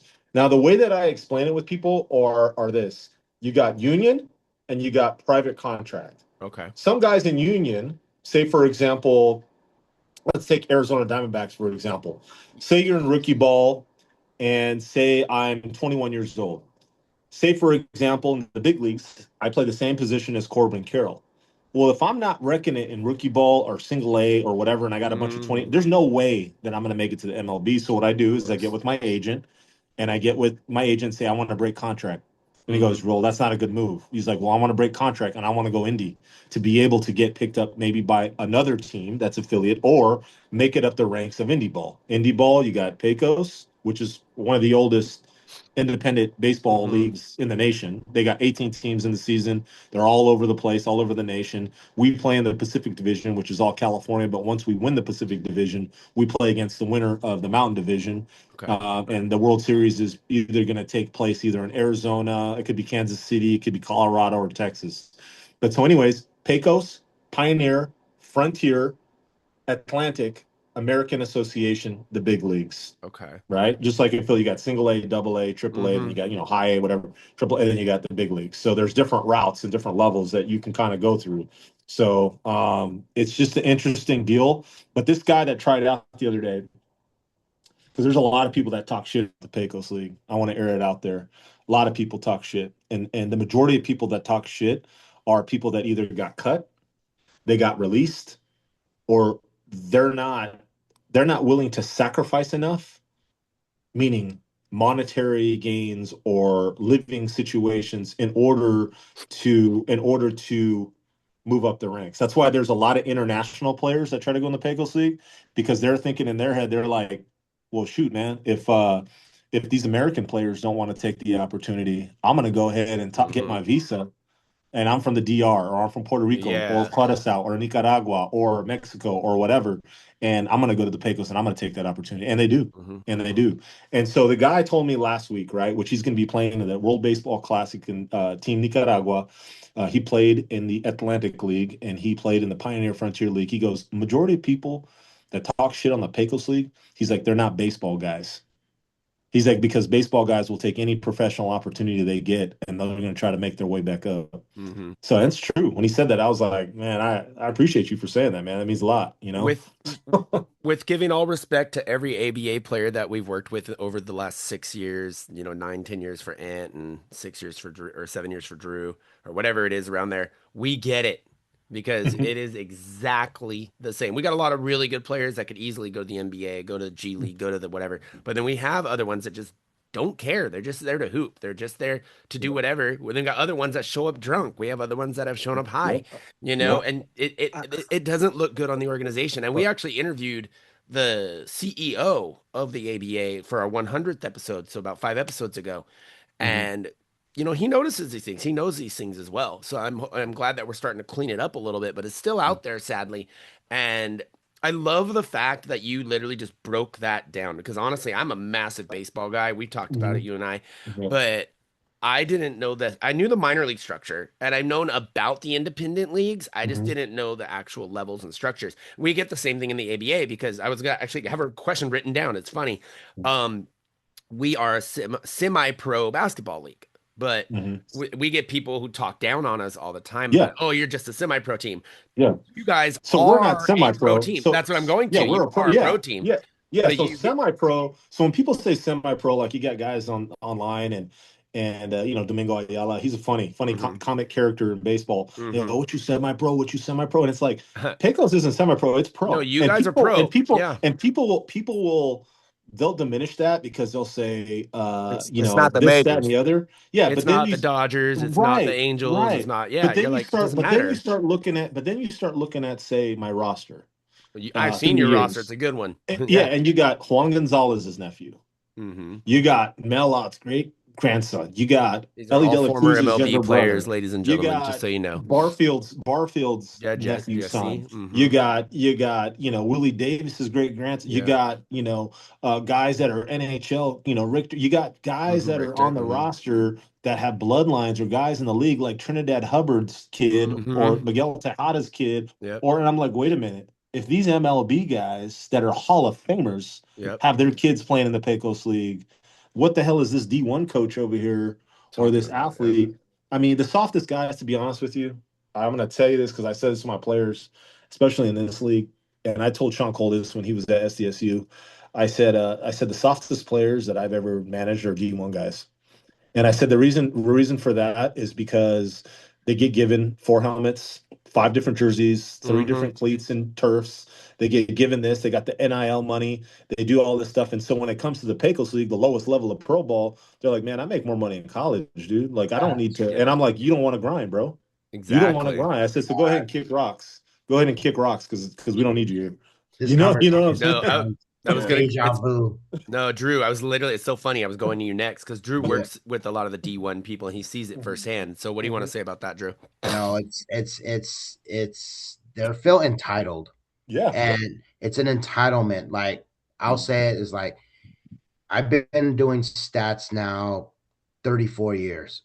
I just reached 2,000 about a week ago doing it, and yeah, I'm not tooting my horn. Thank you, Oh, you should. You deserve it. but Yeah. You're the people goat. look people look down on me because I do a How lot old of are you? these. 50? Fuck you, Ash. Oh my God. Oh my He said God. 34 years, dog. I said, hold on. What are you, 50? I I'm started doing it when I was 36. 7 years old, I'm bro. just Oh I'm my just God. fucking with you, dog. I know you are. Oh yeah, I was two But at the time. Yeah. let's be real though. I was gonna say is that they look down on me because they're like, Drew, you're already at D1 level. You should be going up. G League, NBA. I said, look, I'm just looking for my opportunity. If someone Mhm. gives me a shot, they know they're gonna get the best. But I do the semi-pro and I do ABA, I do all these other leagues because it's my way of giving back is one thing. The money's good is two, but also I don't want to be labeled as everything being Mhm. entitled to me. Yeah. Like you Mhm. go back to these NILs, and that's another thing. There's a reason why my handle says Agent Drew. I'm a sports agent as well. And Mhm. it's hard getting some of these D1s to sign with you to go pro because they're like thinking, oh, I already got an NBA team looking at me. Oh, I got this. Yeah. But it's Yeah. not real. I'm like, don't you realize you could go international and Right. Mhm. develop your skills? You can go play in Ecuador. You can go play over there in These Saudi Arabia. It's But they true. don't. They're like, oh, it's I so was much making more Drew. money in Yeah. D1 college. Yeah, Drew, it's so much misinformation too, man. I Mhm. mean, some of these I'm a college coach, and I'm in the rooms with them, and I'm like, dude, you don't know what the pro level's like, dude. Like, Nope. I had a kid right now, a friend of a guy I served with. His kid throws 5 different pitches, is in low nines, played at a D1 college, and I'm offering him a spot on my roster, offering him a contract in professional baseball. And his pitching coach said, you don't want to go to that league. Go to a tryout in August, which our season's done in August. And then if you don't make it, then go to Ace. And I said, you're gonna listen to your pitching coach over me? He's like, well, he's been. I was like, okay, dude, That's he's your not gonna loss, have an man. opportunity. He's done. Yeah. You know Nope. what I mean? It's Yeah. like, No, Go when you you get the got invite. There's a reason you got you that got invite. you Take it. got people surrounding these guys. Like it's funny because I just did a couple basketball games. I'm doing it's kind of like the Drew, but it's down here in San Diego. It's called the Swish, Mhm. and we got entourages of guys around a certain player, building them up. And I'm like, you're listening to your boys instead of listening to somebody who's been around it for long. Look, I played the game. Yeah. I know the game. It's like Mhm. I know shit. I talk to GMs, I talk to owners, I talk to league presidents internationally in Yeah. Europe. Like I Mind got you, people. Mikey Williams' mom used to work for me in my travel ball team, the Aces. Oh, There Anyways, you go. Oh, there you anyways, go. There you and his go. dad, his dad's a head case. Let's be real. oh, But right. was when he played too. But Mikey Williams is destined to be in one of these semi-pro leagues. I Right. guarantee it. But his ego, Yeah, yeah, because he's got people We around talking him about that are Mikey safe. Williams basketball, right? yeah, Yes. yeah. Yeah. Oh, no, yeah. So we're talking about ego here. I think we got a really good segue here. Thank you, Drew. Mhm. You're talking about egos. You went into a team that was in last place, so their Mhm. mentality was probably really, really low. You went Mhm. into there, and within 2 years, you had them into the playoffs. How did you do that? What kind of approach did you take? Did you take that military approach? Did you just say, "Hey, I'm the new guy, but I respect y'all, but y'all got to respect me and show me that you guys want to grind"? What approach All did of you the take? all of the above. Okay, So, They found the my pot of first gold, year, Ricky. there's yeah, the pot of gold. exactly. Thank you. Exactly. So all of the above, it's the culture shift. You got to have a culture shift. You got to earn their respect. Mhm. I was a soldier for a long time. So, you got to earn the young men's respect. But the first year, man, it's a crazy story. So we've heard, I don't know if you saw it, but I mean, we started the season like 0-12. And I Okay. was frustrated as heck. And they had us in a 8-bedroom house. Oh, There was what? 30 something dudes and me, and it was constant parties, constant because there's no drug testing, so Oh constant God. like guys are shooting up, guys are doing Party this, it. guys are doing that, and Smoking, Yep. so drinking. after that 12th game, I went to the house, grabbed the bat, and I freaking demolished a like a redwood table in front of everybody. Nice. I got the flask, threw it against the fireplace, broke someone's flask, went outside in the garage and grabbed a lawnmower and brought it over my head and smashed it on the ground. And I ended up at Stanford Hospital hooked up to an EKG machine because I was having chest Yeah. issues and Oh I my had a God. contusion on my leg because I thought I broke my leg. And then we busted out in like an 18-game winning streak There you go. right after Wake up that. You know call what from I'm saying? wake up call, y'all. Like You know, My wake seriously. up call. These so I mean, soft but like, coaches have got to yeah, go, bro. I know. Like And so, seriously. but you know what's crazy about this league too is managers can pencil themselves in the game. So I got so Yes. frustrated one game. I got I so love that. frustrated one game. I released 3 guys in a row. 3 guys in a row. I released them. I went up to a mound visit. I said, "You got to go. Leave your hat and jersey on the bench. You're out." He's like, "Are you serious?" Next guy comes up to the mound, give him the rock. I said, "If you don't perform, you're out too." Within an inning, released him. Next guy came up, released him. Told my catcher to go in the bullpen, which Chase Evans. He plays Cosmic Baseball now. He's the catcher for Cosmic the Night Baseball. Okay. He can tell you this story, verify the story. I went down the dugout. I said, "Does anybody have size 12 cleats?" He said, "I do, Skip. What are you doing?" I said, "Don't worry about what I'm doing. Give me your cleats." Gave him my cleats. Penciled myself in the game through 2 scoreless innings. Got a base knock to right field and an RBI and scored a run. Hell I yeah. scored my. You know what I'm saying? As a 40-something-year-old dude, like sometimes you got to show these guys what's up. You know, you know what I'm saying? Yeah, we got Like, a lot of in ABA. We have a lot of player owners that are oh, really? in Vegas. He's one of the best 3-point shooters in the league, Dominique Mm, Watson, mm. Anthony's partner. So we get that too. Some of the coaches jump in as well. We had a few, but I could totally see you doing that. That's why I'm laughing. I'm like, I could totally see you doing that, and I think that would be super epic to see. So Bro, that would be more like teams need to take that initiative, man. Seriously. bring the statistician on the court, bro. Yeah, Right field for yeah. you, sir. No, I'm just kidding. Oh, you're talking basketball. Sorry. No. Okay, so you talk about we got about 30 more minutes or so. I don't want to keep you too long. You talk about the young men. I gotta put her out there. Marika Lasisic. What was Yeah. that like? Did you know she was on the squad when you came, or So how did cra- that so work crazy out? so crazy story. So in this league, there's you know, there's different there's different leagues and there's different areas where some players can't play in the league, some players can play in the league Okay. because of either, I mean, Drew, you know this, either agent discrepancies or other leagues or contractual stuff. So Yeah. actually, crazy story, fun fact is before Marika, Kelsey Whitmore was supposed to be a I know who Leprechaun. Kelsey Whitmore is. Yeah, with the I Savannah love Bananas. Kelsey. She was supposed to be.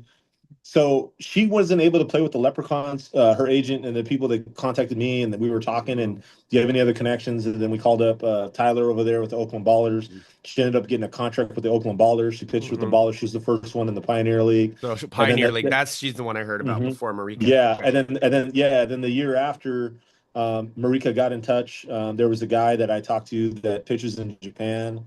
And he said, who's available is Marika. I said, oh my goodness. I said, I follow her on, because she's a big baseball influencer. Yeah. Works with Trevor Bauer, works with Eric Sims. And so we talked, and she played at Sonoma State. I said to myself, you know what? I want to break this barrier. If she can prove herself around a bunch of men, and I can use her as like a setup pitcher, like have a guy throwing like 94 as a starter, then bring her in for like 70 miles per hour, have the guys out front, and then close with a guy throwing 90, it's going to be successful. It'll and so we mess up gave her the the hitters big opportunity. time. Yeah. Yeah, we gave her the opportunity and it blew up. And I love that. and she's just forever grateful, forever a Leprechaun. She's got a Leprechaun jersey in the Hall of Fame in Canada. Oh, So, I love that. No, so- we love that. We're all about, equality here. We, like I just said, before we came on air, we were talking about we were almost had a WABA team out here in LA, and I was putting together a team, and we had some really killers that could easily play in the ABA right now. They played in the VBA, the Venice Beach League. That people, some in the female women's Drew, basketball beauty, stuff like that, and they're really, really good. They could easily be in the WNBA. Really, really good. So I appreciate that. It's funny you mentioned Kelsey because she's up with the Bananas now, the Savannah Bananas. Yeah, she is. So, She is. She's blowing trying it up. to get her on the show, but she hasn't responded. I'll have her hit me. Yeah, I'll text her. I talked to her 2 days ago. So All right, cool. Yeah, I've been hitting her up. She's like, "Who's this weirdo though? It keeps bugging me." So, what the hell? What the hell? We did a Bananas segue. Let's go to your Savannah Banana player. Who is your Savannah Banana player? I don't know if I met him there's or not. There's a guy. His name's Brock. There, he played on the Visitors. He did that for a little bit of time, and then he usually comes out. He gets the itch to compete. It was funny because last season when he came off of being with the Visitors down south, they were teasing him. Oh, Savannah Banana, Savannah. And he just was striking everybody out. It was so funny. All right, shut up. And then he'd do a little dance. He'd do a little dance like after he struck them out. I love that. I love that. Talk your shit, yo. Make sure you back it up. Exactly. Oh my God, that's great. Nice. That is great. You guys, again, we're about 11:17 local time here in the West. Shout out to E1 Connect Marketing. Remember, hit up e1connect.com for all your brand DNA checklist needs, because remember, belief comes before business. Donovan Malia Hilton, we appreciate you. Again, our guest today on Take Your Shot Media Crew presents Double Dribble, episode 105, A Pot of Gold Gloves. A Pot of Gold Gloves is Coach David Aceron, the Ace. Again, former serviceman, military brat, out of the Petcoast League, took a team that was 4-45 to be a playoff squad. He's coached a female. You were literally just talking about it right now, Marika Lasisic. Just an all-around cool dude, and he has MLB in his blood. So before we jump into our closing segment, what was it like having, you got players on your team that have MLB, NHL, NFL in their blood. You personally, did you ever get to hang out at Dodger Stadium with Uncle Eric or any of the other stadiums?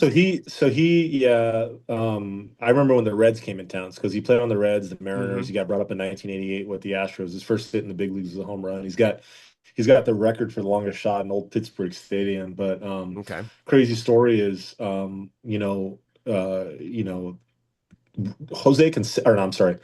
Roberto Clemente mentored Willie Davis. Willie Davis mentored Reggie Smith. Reggie Smith is one of my biggest mentors in baseball. He lives in Encino, California.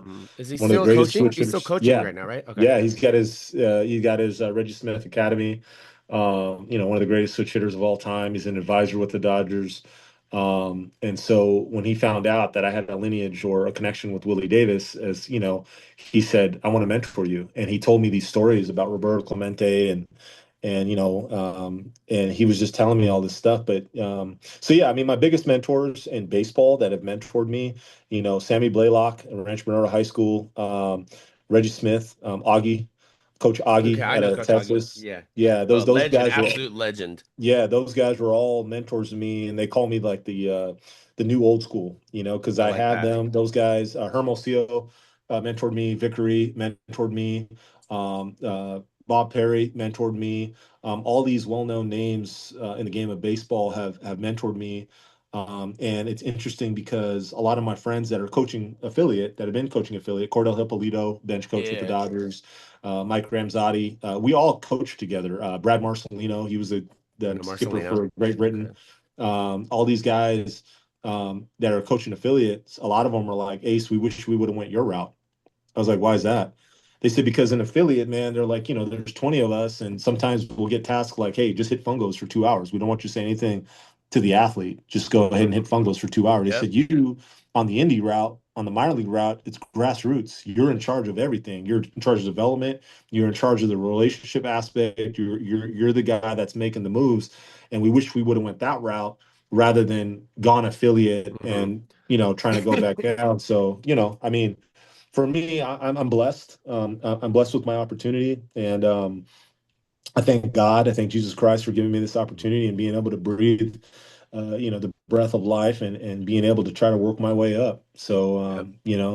and that's what I do. Yep. So is So, it God, family, and then sports.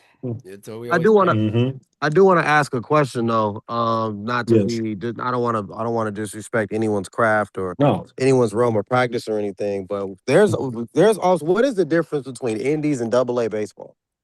So it depends on the rank, right? So if you go to like the Frontier League and Double A, they'll say like if you look up Same the level. Frontier League, it's like equivalent to this. So that, just two different routes up. You got private contract and you got union. Union. Oh, we're So going back to that. Okay. yes. Okay. That makes Hmm. sense. Because there's a double A team. Because there's a double A team in Vegas that play out of Summerlin. Yeah, the Out of Aces. okay, yeah. So Yeah, because we was talking about that, and I said, huh, I wonder if that's kind of like the same thing as the indie route. Oh, yeah. okay. Yeah, so Okay, their that's so cool their too. route is their route is a specific organization, which is I believe it's the Astros. I think Aces are with the Astros, so they're in line. So pretty much, I don't know. Let's say for example, there's Hakeem Olajuwon in the NBA, right? And say for example, I'm going, the route of semi-pro to a G League to whatever. Well, if I'm a Oh, center and I'm trying to get the job of Akeem Olajuwon, and there's that specific Mm-hmm. double A team. I'm like, dude, there's no chance, man. He's the dream. Yeah, There's no exactly. chance. I gotta go somewhere else to figure out another route to get up there, like Mm. unless he gets hurt or whatever. But he's the I dream. got I you. mean, I yeah, got you. yeah. This is okay. Yeah. Okay. I also got one more quick question, which I probably already know the answer to because I know you. But Mhm, we always talk whenever we get a coach that has or an owner that has a child on their team, we always mhm, ask them two questions. Number one, were they always on your team growing up? mhm. And number two, did you treat them any differently, both softer or harder? Right. That's a I great question. So he wasn't. I wasn't. The first time I believe he was on my team, I think he was about 12 or 11 or something like that. Like I've always coached him privately, but okay. I always try to deter from coaching him on my team just because the stigma of having Mm-hmm. a child on your team and everyone, the thing about it is that I realize, and this could be a whole different, this is a whole book that I should write, No, actually. seriously. This is a book that I should write because there's a lot of stigma about daddy ball. There Mm-hmm. is. And there's a lot of athletes that have trauma Mm-hmm. that they try to use that as an excuse. And I've Yep. seen it coaching my son. A lot of people, when they see us and they don't see the name, they don't know that he's my son. And that's the trick to coaching your kid, That's true. is not allowing people to know that that's your kid. That's the trick as a coach. So if you have children and you coach them, if people don't know that that's your kid, then you're doing a good job as a coach. Yep. If people know that that's your kid, then that's Yeah. that's not. But so the fans have been horrible to him, absolute horrible. The players on opposing teams in the past, not so Mm-hmm. much this year, but they're still there because they don't know the history, have been bad. I mean, Mm-hmm. they're like, "Oh, you're the only reason why you're here." Dad's But if you look there. at his resume, so he had a full ride scholarship to Xavier University, HBCU. Okay. They went through four different coaches. He went to Barstow Community College, did his thing at Barstow Community College, got picked up by a minor league team in Nebraska, Okay. and I ended up trading to get him on my team because he was 18 years old playing professional baseball around a bunch of 26 and 27 year Mhm. olds. Do you So know you're what the I'm saying? daddy and Like you kicked 32. in just a little bit. Yeah, I I was like, got you. I okay. got you. Yeah, and then he did what he did. I mean, he batted overall, the overall season, he batted close to 370 his rookie Oh year, shit. Okay. 150 ABs, regular season batted 349, and this year he's Wow.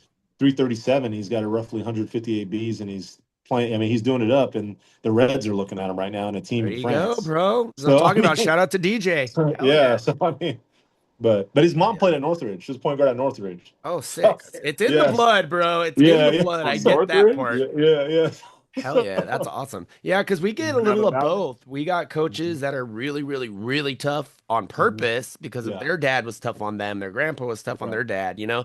Or they Mhm. get the ones that are just like, my dad was so tough on me, I'm not gonna be like that with my kid. You know, Yeah. and I hate that. Like I told him when I coached Yeah. my son, it was like, I'm gonna treat you exactly the same, dude. But Yeah, we exactly. also, well, on the flip side, we also, I think we just talked to someone a couple weeks ago that said, I will either coach them and let Hmm. someone train them, or I Yeah. will train them and let Yeah. someone coach them. Right. You But know, you know what because you're going to realize? You know, you're going to realize what I realize is there's a lot of, like I said earlier, when you asked the question, there's a lot of daddy ball trauma, dude. So a lot of oh athletes yeah, and coaches will put that on you, and you're like, hey, bro, don't put your trauma on me, dude. right? Like you I got to didn't sort do that out it. over there, bro. Like this is not one of those situations. Like Check that shit at the like door, bro. yeah, like Yeah, don't put your trauma on me, dude. no, You, it's true. you You're like, I know, didn't do it. I'm here to get rid of that shit. You know, right, like, right, yeah. right. Not saying don't remember your past, but like at least Right. learn from it or something. You know. Right, right. Grow from it. Hell yeah. So again, you guys, we're on Take a Shot Media Crew presents Double Dribble episode 105, a pot of gold gloves with Dublin Leprechauns head coach and big boss man David Aceron, the Ace. We're about an hour and a half in at time of recording. Again, Ace, I appreciate you, bro. You know how much I think of you. I You too. appreciate you, bro. You're a brother and you're stuck with us for life now. But I yeah, if you can appreciate it. get Kelsey, that would be amazing, dude. I would be Sweet. so forever grateful for you. Just have her hit me on Sweet. my Insta or something. Because we're all about getting the females. We're actually going to be starting a WABA segment coming up next week. Oh, sweet. Because their season's starting up. So we always got to give the equal opportunity. So anywho, we're about an hour and a half in. I've really enjoyed it. Again, a little bit of your background. We know about your military life, how you carried that over as well. Do you, I was going to ask you if you ever had any military stuff that you, I mean, you can't talk about certain things. I understand that, Mm. but military things that you went through that affected your coaching ever, like made you second guess yourself. And then after that, we'll go into closing segments. Yeah, absolutely. Anything that affected my coaching, actually, I think it helped out. I think the only barrier that I've dealt with would be probably administration. Okay. And administration would always, not always, but like a couple organizations I had where people are like, "Hey, you're going too hard on them," and I'm like, They're I know the pros, capabilities dude. of, yeah, well, not even pros, but even like high Okay. school, and Okay. they're like, and I'm like, I know the capabilities of young athletes. Mm-hmm. I know the capabilities because I've You led lived through that. people in war. And they're like, well, this isn't war. And I was like, yeah, but it could be a correlation. You're on a battlefield and you're No, competing true, and you're true. trying to get that opportunity. You know what I mean? So you got to bring your A game. You got to fight. Yeah. You got to give it your all. You can't be, you know what I'm saying? I mean, yeah, we play the game to have fun and also, but you play the game to win. That's what you play the Right. game to do. You play the game to win. And if you're not playing the game to win, then what are you doing? Right. You No, know what I'm saying? 100. So, Mhm. 100, dude. yeah. 100. That's what I tell like my because like I'm in a co-ed league right now on Wednesday nights, and that's what I tell my players. Like we Right. play to win. Like yes, it's fun, and like we get to like meet certain people and everything, but I want to win. I want to win it all. Yeah. I want to cut their heads off because in Yeah. between those four lines, Yeah. George is we're not cutthroat. friends at Yeah. all. We're Exactly. not we're not friends at all. Yeah. So, Exactly. and anything after the game, okay, we could shake hands. We can Hmm. respect each other. No, So 100. like I actually have that mindset. I had that mindset when I was first playing basketball back in. Job's not finished. That's what I keep No. saying. Job's not finished. Every single time my guys come in, like somebody interviewed me the other day. I forgot what. Oh, I think it was the newspaper. Yeah, it was this newspaper. I think it was in this article. But I said, yeah, man, Mamba mentality, man. Job's not finished, dude. Hmm. Job's not finished. What are we here to celebrate, man? Job's not finished. Exactly. You, you know. No, So it's never over. And Right? no, and Yeah. it's so funny because in the ABA, I mean, we can go on this forever, but in the ABA, we have guys that will throw fists in the game, and they're like brothers, they're like best friends after Yeah. the game, Yeah. you know, like, Mhm. and we've seen it go down to where it's got really, really, really bad, and then after Yeah. that, hey, bro, I don't know what I was doing, I'm so sorry, you know, da, da, da. You're like, shit, you almost went to your car and got a strap, bro. Like, what are we Yeah. doing here? Like, Yeah. They do in this league great, too. They do in this league. that's We had wild. a game in Marysville. We had a game in It's just Marysville, the and competitive spirit that we have, yeah, you know, like yeah, Yeah, as yeah. athletes, you have to be competitive. yeah. Oh yeah. You do. But we had a game in Marysville, and I was getting on there. Call me the N word. You don't belong on the field. No, This, we that, don't. and the other. You can't pull And that they were shit. they were No. they were they were calling my Latino players the B word, and they said, "Hey, there's a Taco Bell down the street. You should be working at Taco Bell." And Oh, we hell had we Oh, fuck had that's no. crowds. racist We had now. crowds of Hell like we no. had I would crowds of go like off, bro. we had crowds of like 3,000 or four something like that. This big old crowd, and whenever my Latino player from Mexico City, Mexico would come up, they would chant Taco Bell. And after the game, they beat us. And after the game, all the minority players and all the white players from that team, after beating us, they got in a scrap. Well, And people in yeah. your stands were coming in and they were scrapping in the dugout. I got my team, the Leprechauns. We got to get out of here, man. Yeah. We got to get out of here. This is crazy, man. Yeah. No, you This So can't is there be. was a crazy. brawl, That's more than Yeah, ball. Y'all can't yeah. do that shit, dude. Isn't that Like, crazy? kind of like Malice at the Palace, if you Yeah. no. really Well, think about it. we had that. Remember George in San We Diego, the did. playoff Oh, we game? did. We Oh. had the bleachers cleared and everything. Drew was there, George was there, I was Hmm. there, and it got bad. They Well, pushed one of our that happened smaller. to my son. That happened to my son, and it made national news. It's That happened fucking to my son. Remember crazy, dude. remember Orange Glen basketball? My son was on that team Oh against shit. Okay. Coronado, and they threw tortillas at the players. Remember that? Oh What the yeah, fuck Oh right Yeah, now? my! yeah, I yeah. Wow. remember that. Oh Remember my that? Yeah, god. my son was on that team. He was on That's that basketball fucking team. ridiculous, dude. Like, He was on OG Orange Glen because I was coaching there. yeah, And Coronado High School, they were throwing they handed Yeah, out they threw tortillas, tortillas, bro. and they were throwing Remember. tortillas at our guys. that's ridiculous, dude. That's crazy. And That's that's a just waste of like good out of tortillas. pocket, Come on, bro. and a Seriously. waste of money Were they too. Waste flour of or good were they tortillas. corn? Oh my I don't God, know, Ant. man. I don't know, I'd be but picking those up Sorry, and I can getting go man. the either way, man. Right? Yeah, you gotta Give me start a good selling some sauce, I can go tacos. And any way. you Was know there a what's flour crazy? dog? You Go said ahead. what? No. So you know what's crazy? Based on what Ricky just said. So the guy that got into a scrap with the players from the Hounds didn't even get suspended. He played literally the next Yeah, game. the other team. He pushed our guy to the ground, our guard, and that was their Yeah, forward, their big forward. So our center said F that, and he grabbed the guy by his neck and drove him into the wall right by the yeah, crowd. And then the crowd was like, F that, because our crowd was on one side. We were visitors, and the other yeah. crowd was on the other side. And I shit you not, it was IE versus Chula Vista, and we had a Oh, dang. huge rivalry back then. And Hmm. I shit you not, me and George are in the crowd because we're filming, and I'm like, George, Yeah. don't. We were still green as grass. I'm like, George, don't move. Just don't move. All right. Mhm. Everybody just trucked to the court, and we finished the game. Man, and they never suspended either one of them, and it was a playoff game. So that's why George said what he said. They did not suspend the guy that knocked No, our That's guy crazy. down like We no. to streamed the the ground. game, Yeah. and then we also recorded the game. Yeah. Yeah, We had a and player. then We had a and player that and catch. that We had a player. it, We had a player catch a felony last season, and he's banned from the Jeez. league. He went in the That's stands and beat the shit out of the crowd because calling him N word well, and right that after shit's the not game. okay, Yeah, dude. right after the game, he went in the stands and started Well, beating the shit out of this guy. good. You know, I You mean, know? I don't condone, we don't condone fighting. We don't condone shooting. We don't condone any of that stuff here on Take a Shot But Media. that fan asked But for it it though. happens and Right, we've seen it. But we also don't condone racism. Grow the right, fuck up, people. Right. Seriously. exactly, Getting Exactly. tired of this exactly. shit being fucking in Hmm. every sport. Even in Little League, I Yeah, hear it now. And that makes me yeah, fucking sick. Sorry, guys. Ricky's rant. yeah, We haven't yeah, had one in a yeah, while. This Yeah, Ricky's shit is rants. ridiculous. yeah, Grow the fuck up. If you can't be at a exactly. game without dropping an N or a Right. B or a Yeah, W or any of that yeah, shit, you don't belong at the fucking court or on the fucking field. And that's my rant exactly. for the day. It's Hey true. All right. Drew, that was Ricky's Ricky's rants. rants. Drew, do you got a Drew's views on this? it's I just know he does. I know I he does. know that game that George and y'all bring up with the playoff, that was when the Hounds fans were actually yelling at me because I was first off, I was Oh doing God, here it stats. comes every I was time. doing the Go ahead. stats. No, I Right? understand. Go ahead. I was running the Ricky, I'm talking, shut up. You shut up. Carry on. Go. I was doing the stats, but I was also running the scoreboard. I'm the GOAT for a reason. That's why it's called GOAT Sports. So the fans were harassing me thinking that I was not giving them points, which I was because I'm just quick on it. Mhm. And I will they back him started on yelling that. at They me. were talking smack, and he is one of the best. Carry on. And literally So one of the players, we have a timeout. I was working for Chula Vista at the time, and we had a timeout, and the player said, "Drew, you want me to do something about it?" And that's what started it. That's where that choking and the whole fighting, because he's like, "I'm going to defend my statistician because y'all fucking harassing him." That was what it was. But like going back, I'll rant and I'll pile up onto it. Yeah, racism should not be part of any kind of sport. I don't give a fuck who you are. We just celebrated 250 years in this nation as a nation.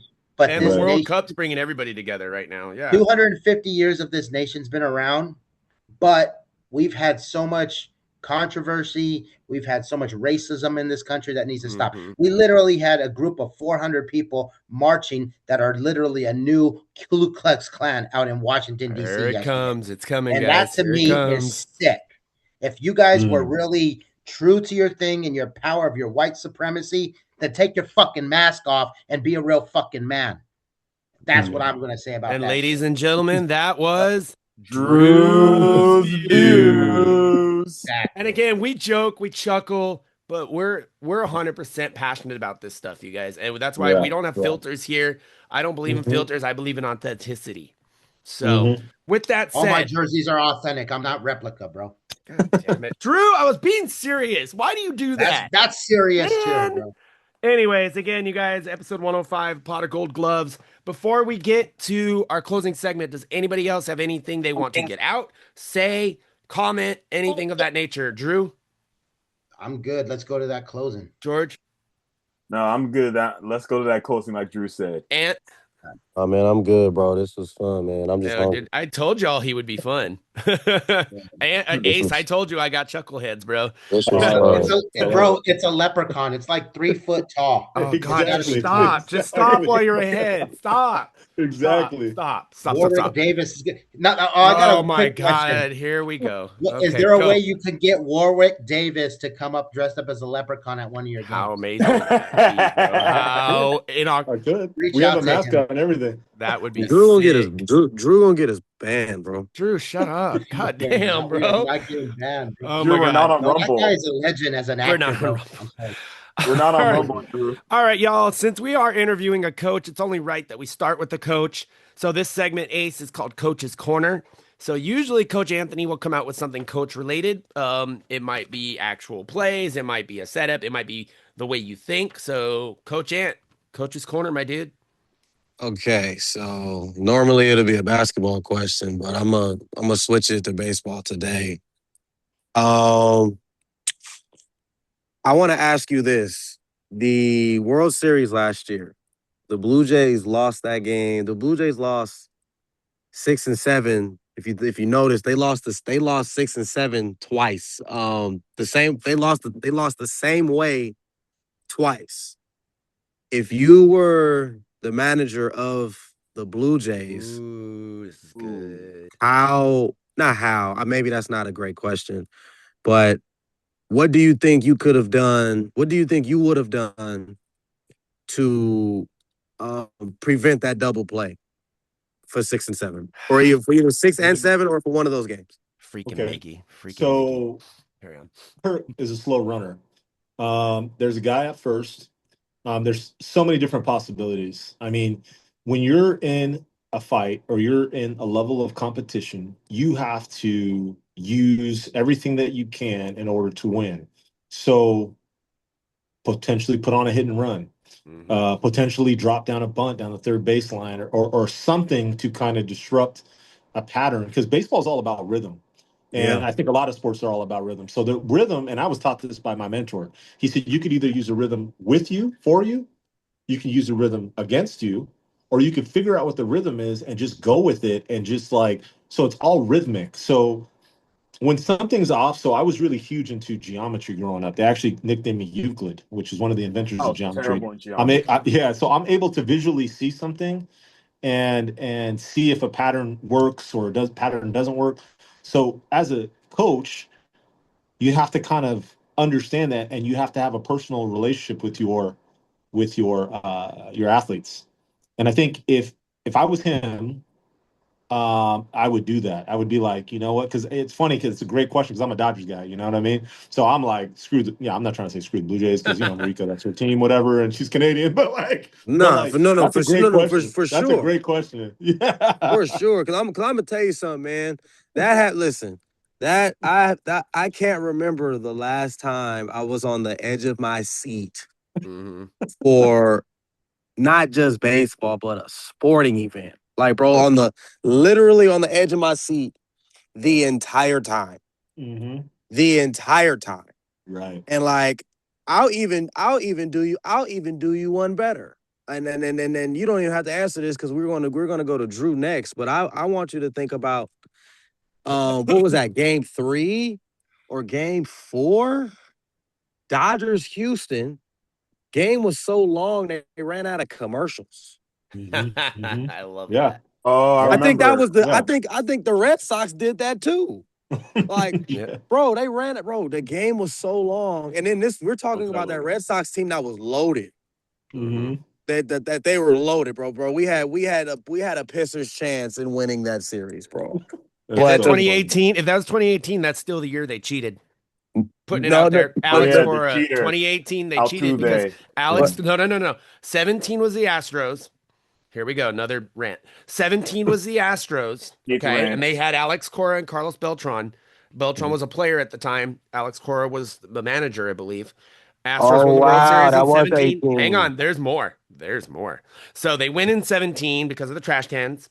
And That's then good, Grouch. Alex Cora gets let go. He goes to Boston. Boston, becomes the Hmm. coach, and does the same shit. And they only gave him a slap on the wrist when they Yep. won in 18. Dodgers should have went back to back, and that's coming from an Angel Oh fan. yeah. Oh yeah. Yeah. So here's the thing about playoffs and championships. What I've known since coaching since at the high school level and above since 2009. All success in playoffs and championship games are all due to strategic planning. Okay. That's it. Strategic planning. That's when you really start to coach. When you reach the playoffs or championship round, you gotta strategically Mm. plan. Yep. That's what I attribute my success to. Okay. Knowing your personnel and strategic planning, Okay. rest, meal prep, hydration, capabilities, Uh-huh. IQ. That's you know you got to remember that. You know what I mean? No, seriously. Seriously. Speaking of numbers and strategy, what the hell? Drew, give me off the hoof with the GOAT, Agent Drew. Okay, yeah. So mine is usually a business related question. Mhm. So obviously, great success with the sporting, 19 years of coaching in some way, shape, or form. So when it's all said and done, and Yep. you throw away your, I guess you would use your lineup, your pencil, and your Clipboard. cleats, Yeah. Right. clipboard, and whatever else you carry with you in that bag of tricks. Right. What is your next realm that you want to transition into? Would it still be So something in the baseball film? I would love that. I would love to still be a part of the game, in one way, shape, or form. Um, I do, with my military background, I do a little bit of executive work, executive security stuff, when I'm back, and that's how I, support the family and whatnot. So I do that as well. But yes, for sure. I mean, I hope one day to be able to coach my grandchildren. That would be dope. That would be dope. I got a lot of kids, and my youngest is my daughter Sarah. She's 2 years old. She had heart surgery last year. She has Oh, trisomy 21, so she has okay. Well, Down syndrome. prayers And both so, ways. Hey, yeah, Down I syndrome appreciate kids are it. the coolest kids. I'm just Oh, gonna they're the say it. best. I Oh love yeah, they're Down the syndrome kids. best. Yeah. And my two younger boys, they're called the Bash Brothers for a reason. So they're coming Okay. up in the world, and I have another child that their story was, my friends couldn't have a child, and I donated, and Okay. they had a baby girl, Oh, that's and awesome. but she found out recently that that I'm her dada, and so but she's Yeah. she's she's balling out too. So they're all Awesome. athletes. So Awesome. so yeah. Superstars all around, sir. Yep. I Yep. love that. No, I respect you for that. That's awesome. That's Awesome. awesome. Great answer. Cool. Thank All you. right. I go last, but I'm gonna mix it up a little bit here. So with you being a coach and with you Mhm. being a minority, we're gonna mix up the two. So, there's so many famous and even Hall of Fame African American slash black coaches in the Yeah. MLB. Some of my favorites are like Frank Robinson, Dusty Baker. I've met the guy, amazing man. Yeah. Who do you personally feel, Ace, that you connect to the best and why?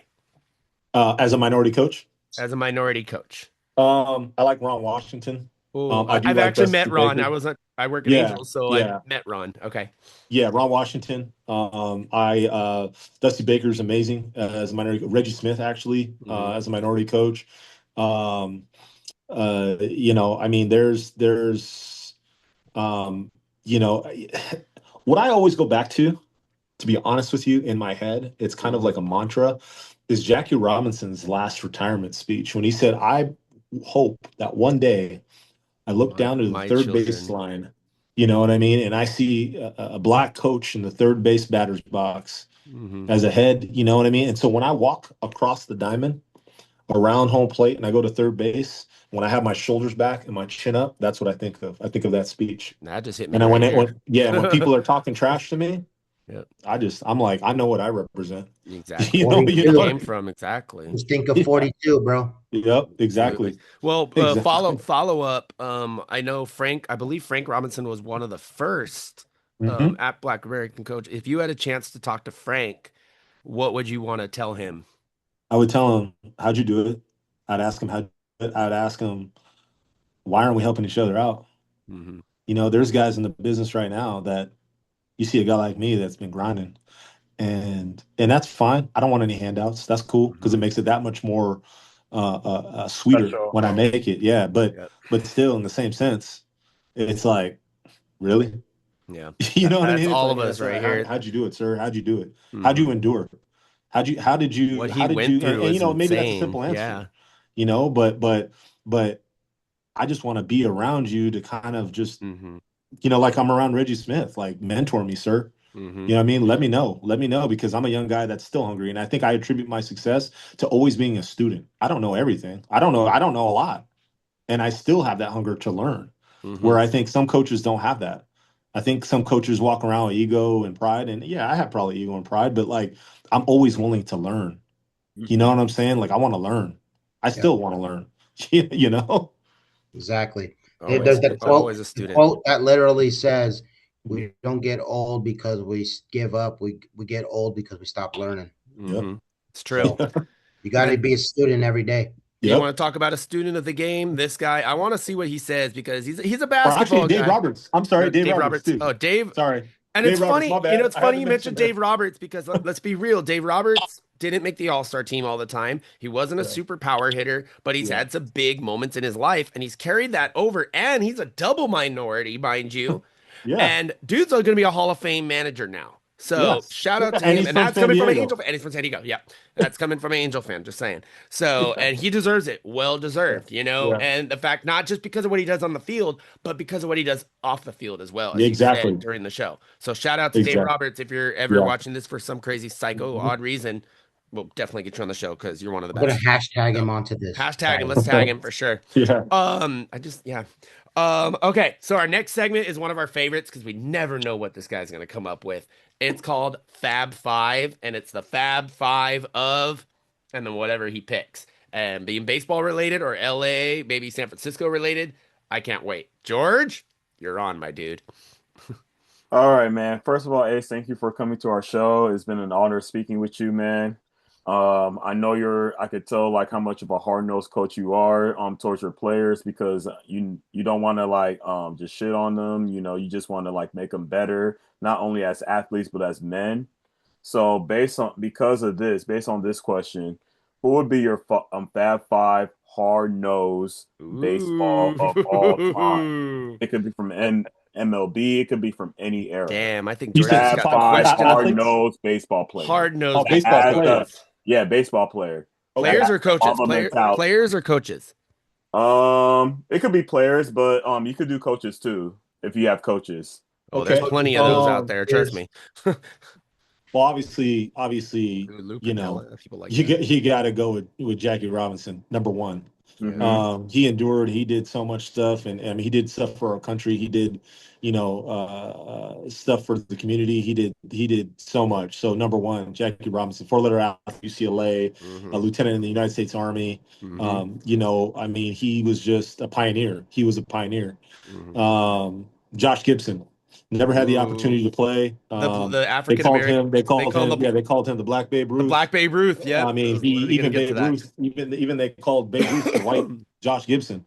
And so I would say Josh Gibson. I mean, the stuff that he endured and wasn't able to accomplish was quite sad. But I'm glad that they put his batting average at Finally. 371 Finally. in the Hall of Fame to recognize the stuff that he went through.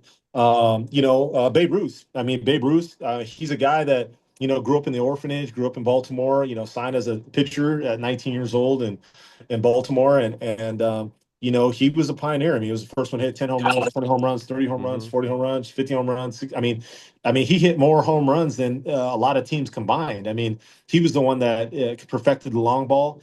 He was the one that showed guys that you don't have to be a certain body type in order to play this game. I mean, he ate hot dogs and drank beers. I mean, Yep, so and was a womanizer, and we can go into that. That's a whole nother story. Exactly. And he swung. Didn't he swing like the heaviest bat in history? He did. He did. He called it a tree. Or they called it ounce like a tree trunk or something like that. They called it a tree trunk. Yeah. Teddy Williams. Oh, the man. He's another guy. I mean, the splendid splinter. I mean, he former Padre too. Yeah. Padre, minor leagues and the Red Pacific Sox, Associations from San Diego, California, went to Hoover High School. People don't know this, but he's actually Mexicano and white. Yeah, he is. White. He is Latino. Yep. I mean, he grew up. I stopped by his house the other day, and it's right there. I think Utah Street. He gave back to the community.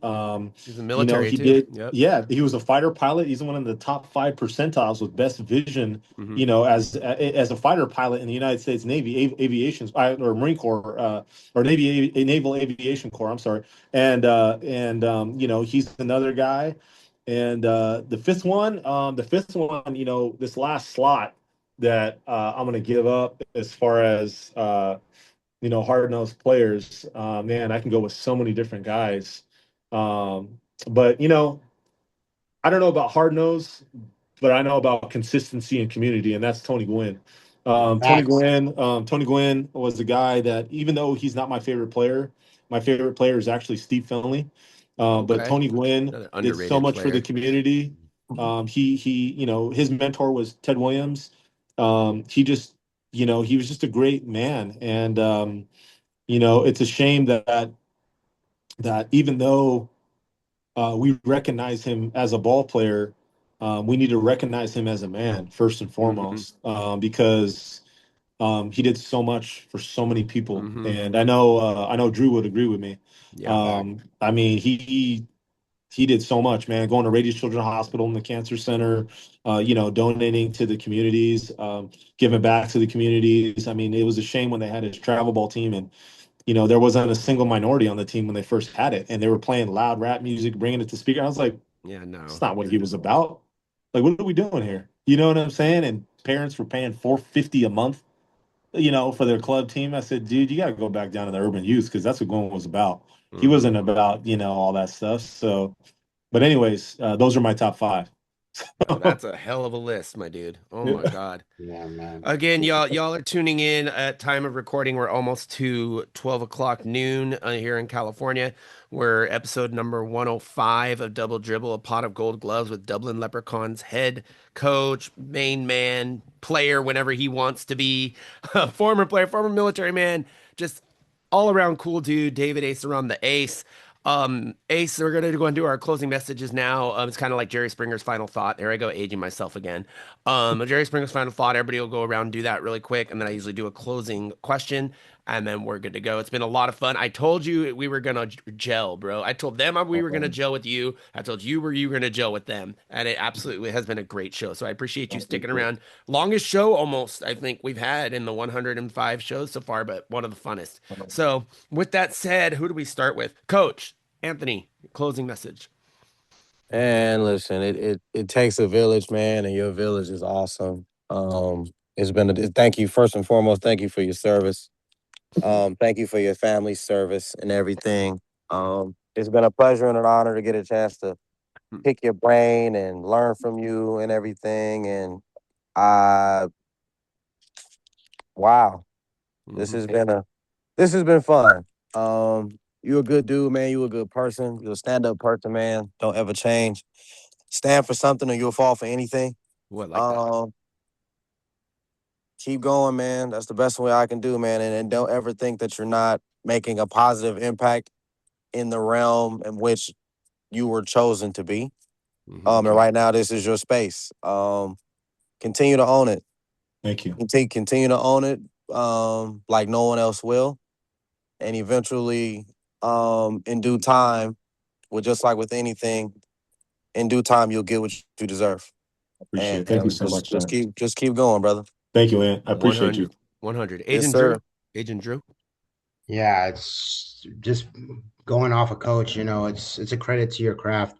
Everything that's been done here, 19 years, your service. Thank you. My dad was in the Navy as well, so I have a lot of respect for the military. It takes a lot to be where you are. Every moment is cherished. There's a reason why we have scars. I have scars on my body. We all go through the battles. We all go through the struggles to get to where we are, but one day we will make it to that mountaintop of our summit. And just keep doing what you're doing, because success will bring that. It will bring that, not to sound corny, but it will bring that golden coin that Oh my literally is God, Drew. gold. No, I'm not to No, sound that was corny, good. You're Yeah. good. You're Thank you, good. Drew. I appreciate but you, Drew. Thank you so much for that. it's just Makes sense. your list of there, what you did with the Fab Five, all of those men endured so much, did so much for the community. I mean, the last one, TG19, he was a legend here in San Diego. I met him so many times because I worked for the Padres. And yeah, when he took the jersey off, he was more of a man than he ever was. He was like the guy that literally, he taught my second shift working at the Padres. He sat in the elevator for me with 45 minutes talking. And that just shows what kind of man he was. And I miss him for that. It's been 13 years since Tony was taken. And but just keep doing what you're doing. You're gonna get to that golden thing, and they're gonna give you a call up. They can't keep the leprechaun down. I appreciate it, Drew. Thank you so much, Drew. I appreciate it. Georgia Chola. Yeah, thank you for your service, first of all, sir, and thank you for doing everything you can to uplift our world, and then certainly uplift like the people around you, bro. Just keep doing what you're doing. There's not enough people in your stature that could do the things that you do, and yeah, just keep uplifting those kids. Be honest with them, and honesty is the best policy, and like people say, pressure makes diamonds. So just Ooh, keep that's doing what you're good. doing. I appreciate it, George. Thank you so much. And again, Ace, you already know how I feel about you. When I first met you, I'm like, dude, we're bonding already. We were already like, dude, you're cool. You got a kid, I got a kid. Like you love baseball, I love baseball. But this show has been more than baseball. We talk about when we do our basketball shows, more than basketball. Life before basketball. That's what we say. That same thing with baseball, and that's hard for me to say because that's been my entire life. Life before baseball, life before sports, guys. And with that said, first off, again, a minority, double minority, former player. You've been brought up in the hard areas of San Diego, hard areas of NorCal. You've also um, made a difference in your actual family's life. You're making a difference in these young men and women's lives on the diamond, which I think you're breaking barriers. I think that's amazing. You joined the military. Thank you so much for your service. I appreciate you more than you know. I also have a lot of military in my family as well. I made a mistake earlier, and unlike other media people, I will own up to it. I said you're a single father. I was wrong. I apologize. I want to talk about your queen real quick. What is it like? And a lot of pro players, I asked them this, even at Angel Stadium. I see what the wives do when they're rolling in the second, third inning with the stroller with three kids, and Yeah. they run the ship a lot of the time because you're gone a lot of the time. Yeah. What do you right now, when your wife goes to watch this, what do you want to tell your queen? I just want to tell her thank you so much for holding down the fort. As a coach, if you don't have anybody that holds down the fort and takes care of the kiddos and does all that, you're not able to do any of this. So I just want to tell her thank you. I love her, and see you soon. Absolutely. And you let her know if you guys are ever in the area. I got you at Angel Stadium. You let me know. We'll No, take care of you. thank We're you. gonna take care of you guys. Thank you. Here's my final question. What is David Aceron, the Ace? What is your ultimate goal to make a difference in the Pecos League with the Leprechauns, or just the Pecos League in general, Mhm. and to make a difference in your family's life? Yeah. So in the Pecos League specifically, a lot of people um, they downgrade the Pecos League. So I want to bring the entire league up. I want to be the most winningest coach in Dublin history. I want to win here, and I want to continue to win here before I even move up. Um, so my message to the Pecos League is upgrade the standard, maintain the standard, and let's keep growing this thing and showing people real baseball from the grassroots. For my family, I just want them to know that I love them more than anything, and they're my number one team. And you know, I'm just here to for them to understand that I wasn't just here wasted space on this planet. That I'm here to leave a legacy, and for something for them, for great grandchildren and generations above to not only pronounce my last name right, Aceron, but to also like understand that grandfather was a combat veteran. He man skipper for the Dublin Leprechauns, and he moved his way up, but touched many lives. And when this is all said and done, and I take my last breath, like I want all my skull caps, my coaching helmets, hats to be on like a table, That would be sick. and I want all my athletes to come up, and I want it to be an open mic for anybody to sit on that pulpit and say whatever they got to say to me, and have just a collage of all my teams, like a video image and like my playlist. And on YouTube, you could look me up, and then there's stuff on there like playlist, and there's like my son when he was younger on there. And I mean, you saw the Urban Valor Mm-hmm. segment that they interviewed me about combat and war, and I've been on other podcasts. But I just want to live a legacy, man, and I just want to share my experiences with everyone around me, so that it just make them a better person. That's what I know my purpose is here on this planet, Mm-hmm. is just to make people around me as the best possible versions of themselves they can be. And I know that about myself. Mm-hmm. Just coaching was just the platform that God gave me. Yeah. You know what I Yeah. mean? Like I could have been a guy at Starbucks and having an Mm-hmm. interaction, and I want to just say, hey, you're beautiful, you're amazing. Mm-hmm. And one thing that when my great grandchildren or a grandchild ask me, or my kids ask me, Dad, what's this life about? And my answer is going to be, it's about love. That's it. This life's about love, man. All answers to In life are all love. different That's and it. love and love comes in all forms, whether you're Exactly. teaching, whether you're disciplining, whether Yep. you're loving, whether you're Yep. helping, it doesn't matter. Love comes in all forms, Yep. shapes, colors, sexes, Exactly. sizes, everything is equal. Exactly. Put God first, put your family right after, and Yeah. then do Yeah. damn, that was Yeah. deep. That's Yeah. like a drop of mic. I can't drop my mic because I can't afford to pay for another one. But Yeah. damn, dude, that was deep. But Yeah. coming from, you got a couple dads on here and a couple Theos and uncles and stuff, and damn, bro, that was deep. So, Yeah. Dave, I'm not even, Ace, dude.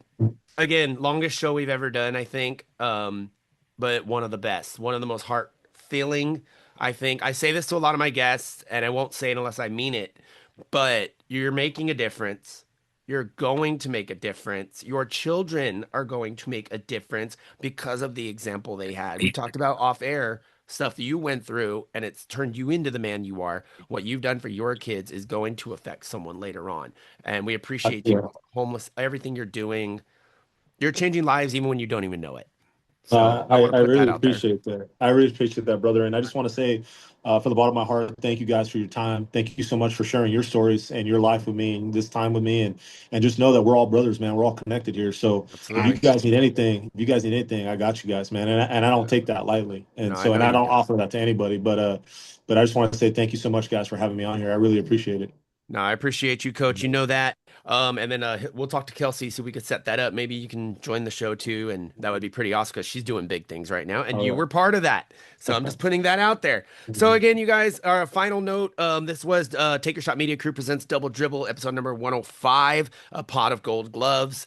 with Dublin Leprechauns head coach David the Ace Aceron. Coming up next week, you guys, we got a double dip again on Saturday. It's going to be at 10 a.m. Pacific time. The Apex Predators with Guy Riddick of the Connecticut Apex.